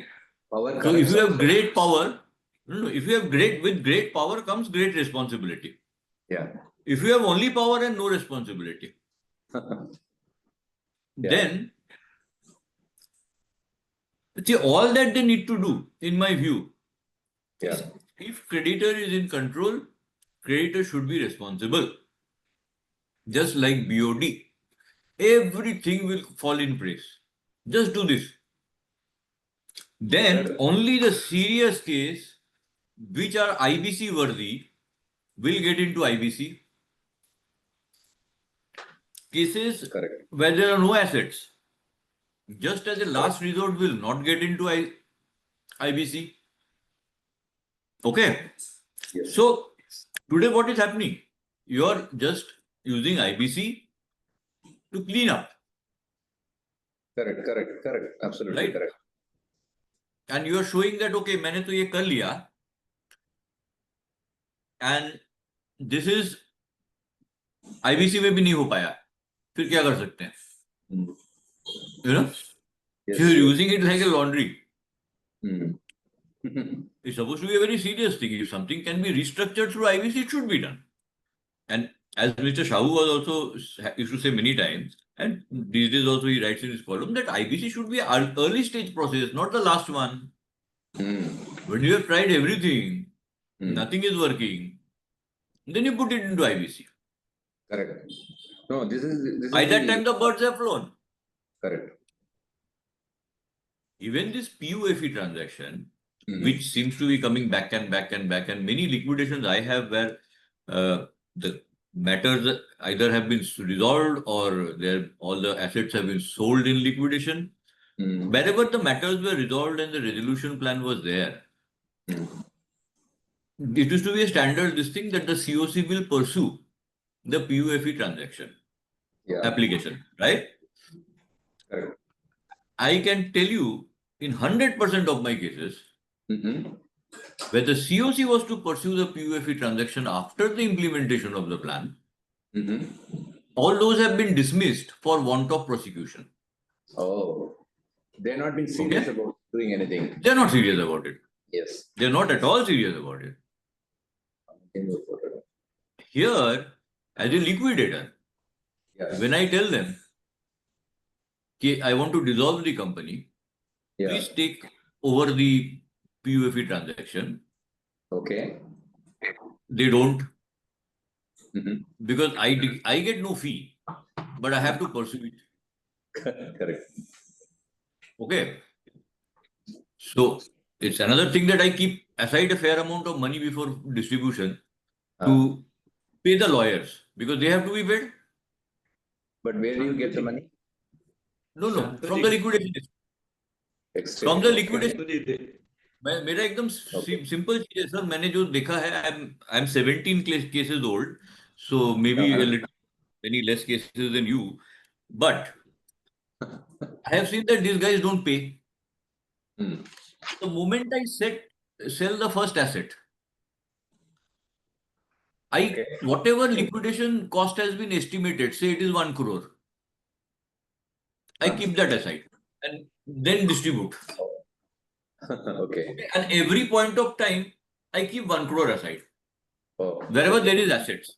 Okay. And at the last, also, I keep money aside so that I can pursue the litigation. Now, with me, this has also happened that obviously promoters are very resourceful people. So they keep on delaying it. With some or the other, one of the things is they will change counsel every 3-4 hearings. The counsel will say, I have just got my brief, I want to time, and the NCLT tends to merrily give them time. Okay. So there are 2-3 things, I mean, I may be sounding very disillusioned with the whole this thing, but I'm a little enthused by the modified bill, Let's hear Mr. Vikram Bajaj, sir. I think he has got something to say. Shantanu, I have also, encountered similar kind of banks on PUFE transactions and applications, but they have also, a very reasoned response to that. That when pursuing a PUFE application, what is the end objective? At the end of it, they will get a decreed amount from the PUFE transaction, adjudicated amount by the NCLT. But recovery of that adjudicated amount is a different subject matter altogether, for which there is no clarity in law, or there is very limited recourse to the assets. And even without that adjudication, in many of cases, they are already holding recovery certificates against the personal guarantors, which are of much higher value, higher amount of the debt, the entire debt. You are right, they are sir. not in a You are position right. to recover that, and therefore they are not interested in pursuing another decree application. I agree with you, but the problem here is when you become a liquidator, you are expected to pursue it to no end. They will not allow you to dissolve the company. Yes, They will keep on saying is proposing change to that you can dissolve and. No, but the law is saying what? The CoC has to decide what to do with it. And then what decides? Why is it not? They will not decide.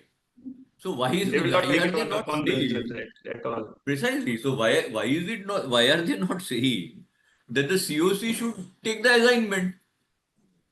Even the present like you have provides for that, but they don't decide to take it for pursue themselves.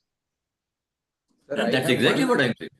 I have one question, to Mr. Santanu regarding a case where, the CoC is very clear in their mind. They don't want to throw any good money into the process. That's right. It has. And they are asking the RP to file an application for early dissolution in the first meeting itself. I mean, in the second meeting, I can say. I welcome that. I welcome that. Personally, I welcome that. That should be allowed. It should be allowed. Why But there do is you no expect provision the, as why you expect the RP Yes. to just keep on having that, because obviously the RP is also not going to get paid. Correct. So if you tell me, see, I'll tell you in a case, one of my early cases, it was me who told the CoC at that point on the second meeting, ki boss, this is all rusted, all the plant and machinery was stolen long time back. What is Yes. there is all rust Correct. and unusable. Yes. Don't waste your time in CIRP. Please put it for liquidation. I will better liquidate it for you. Okay. So I liquidated.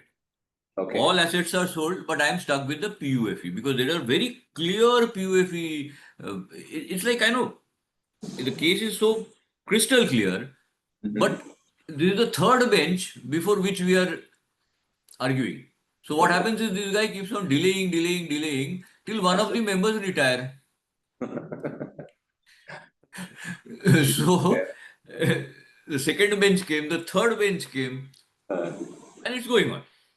Sir, in that context, I want to ask you, let's say, the CoC is deciding to go for liquidation.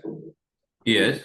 Now, my question is, in the same meeting, can they decide to go for early dissolution as well? Because in your case, presently not possible. Presently, the law doesn't say that, but now this new amendment does give them the power.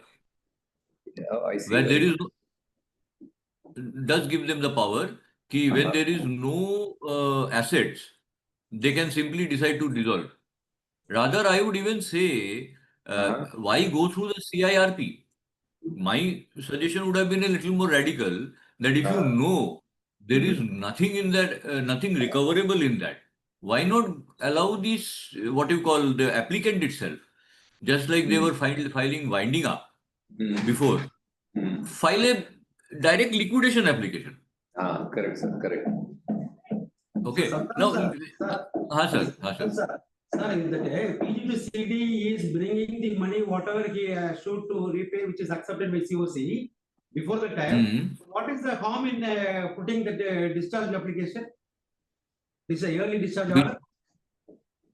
I'm not getting your question. Thoda sa loudly, sir.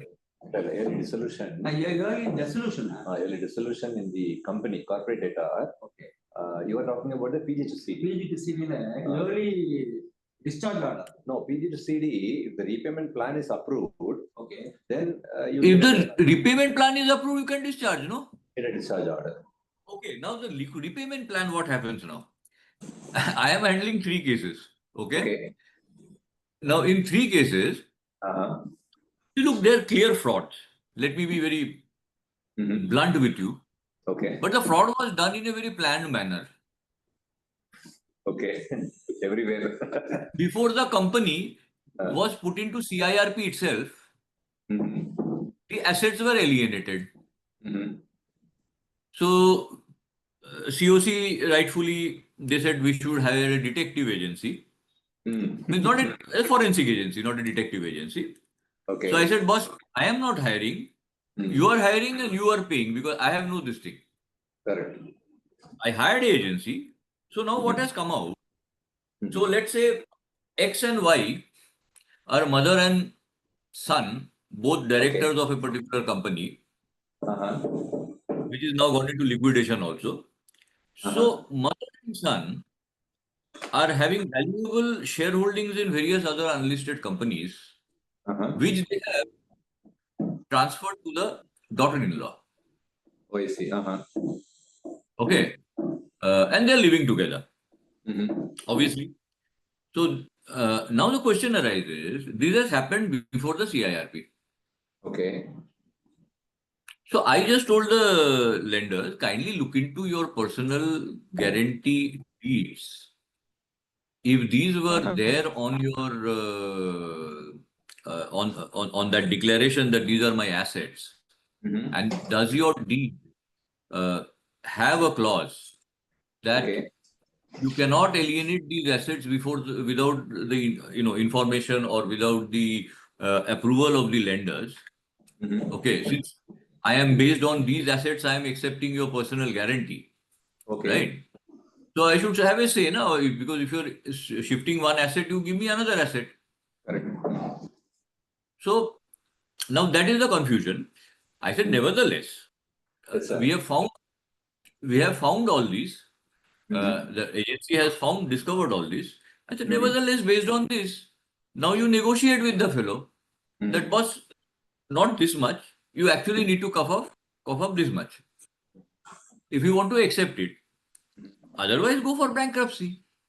Let the bankruptcy trustee try to, first check it whether you guys have given them this thing. So problem क्या होता है ना sir, वो बैंकों में ना पुराना record मिलता नहीं है. Correct. ठीक है. So they are apprehensive. But the report has come out very nicely. These are the holding. Huh? So if someone was, and another problem is these are time-consuming process. Nobody wants to take a call. So in my case, which I said, there is a very clear PUFE transaction. Now I wanted to, I was telling the lenders, Baba, le lo. I'm actually even running out of money to pay the lawyer. They gave me more money. So then you fight. And mind you, I am giving free service. I have no fee. Only if we recover something, I will probably get something. Which is a different ballgame, as Mr. Bajaj was saying. Because the execution has to be done elsewhere. Even the new act is not empowering the NCLT to order attachment or disgorgement of those assets to whatever I could understand. At least the act does not specifically say so. It allows you to put a fine or whatever. So 1 crore, 2 crore, whatever fine for contravention. But it doesn't really say that if the NCLT actually decides to reverse a particular transaction, they can straight away pass a decree or pass an order that the assets of the person who is supposed to give back should be attached. SEBI can do this. SEBI can actually do this. Now what they're saying is they will pass this order, it will go to IBBI, then IBBI or maybe the MCA will file a case. Very separate prosecution will be filed. Separate prosecution will be filed. So that's again a इसके लिए कोई पैसा नहीं देना चाहता ना sir. At least in my case, most of the cases, thankfully, SBI was there. So SBI is a little particular about all this. Though I am not getting any fees, but at least they are supporting the lawyers' fees. But you are a great optimist, I should say, sir. You are a great optimist. Waiting for the liquidation process to come to an end and get your fees. But no, I have actually got my fees from the sale of assets. Now this is all free service. I only work on one satisfaction, that I am recovering something for the country, or at least trying to. Gitanjali Gems, you are handling, Mr. Santanu? Yes. Okay. All the group companies also, sir. Oh, very good. Nakshatra brand also, both Nakshatra brand, Nakshatra world, we are now trying to companies he only liquidator. Nirav Modi, even for Nirav Modi also. Nirav Modi, we have see, look at it. Look at the dichotomy. I have told this many times to very senior bankers on their face. Sir, you go for L1 and then you expect a very, you want to pay for a Maruti and you want a Mercedes type service.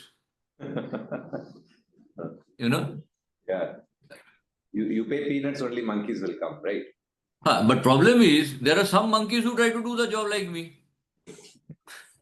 In the whole gold and diamond in the whole gold and diamond segment, when I was taking it up, I used to look for ki what is happening. People used to say, "अरे ये तो सब झूठा है. All this is all bullshit. ये लोग तो सब नकली माल बेचता है." Okay. So they were basically trying to push down the value. I did the reverse. I got in a laboratory. I certify everything. Then value.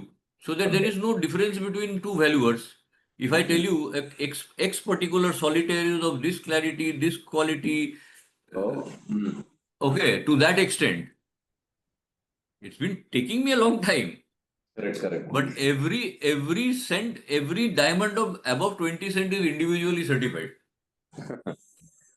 So just like you go to Tanishq and you get a certified product, you buy in liquidation of Firestar, you get a certified product. Absolutely, sir. I think the profession in which we are working now, it takes you from, one direction to another direction, completely irrelevant, like diamonds polishing on one side. No, sir, there are art, watches, Yeah. So, okay, you got to be inquisitive guy to try and find out more about it rather than just quickly finish the work. Yes. But having said that, with the creditors' behavior, it leaves a very bad taste in the mouth. So that's why I want the CoC to be BOD. Because if you have control, you should be this thing. So that is my humble submission. This I have been giving. Hoga nahi, I know. But होगा नहीं इसलिए sir, when you make the CoC members as the board of directors, at the same time you want that liability to come, so you are touching upon Companies Act, right? To make them as a director. So the moment a person is made as a director, he becomes an officer in default if there is no other person is vested with that responsibility. So ideally, the IBC itself should give the position of them with the responsibility of a director. Can it be like a deep? No, that's exactly what I'm saying. The IBC should say that. IBC should say that they become equivalent to the director. Because what happens? Today, the entire responsibility on the RP, right? Now, look at, there was one judgment of Hyderabad High Court in one case where the RP was treated as the occupier, right? In Factories Act and all that, you have this concept of an occupier. Now, as an occupier, if there is any default, you can be prosecuted. Yeah, accident. If there is an accident, he goes inside the prison. Yeah. Okay, so you can be prosecuted. Correct. Now, let's look at it this way. This default is not new. Let's say the default was ongoing when the promoter was there and he was managing.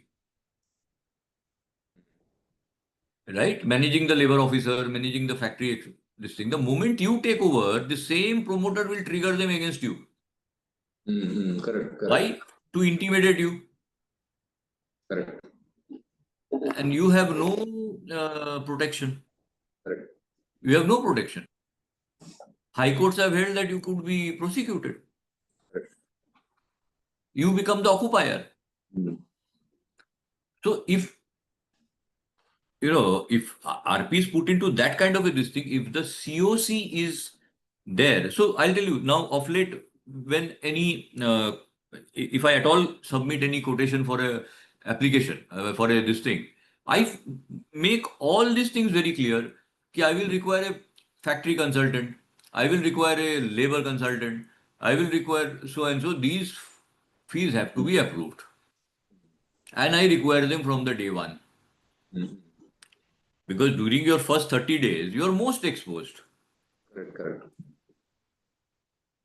I think that's a good concept where, you seek expert views or opinions or fact of the current status of the company in operation, because you will be otherwise left with so many questions. Why you didn't do this? Absolutely, sir.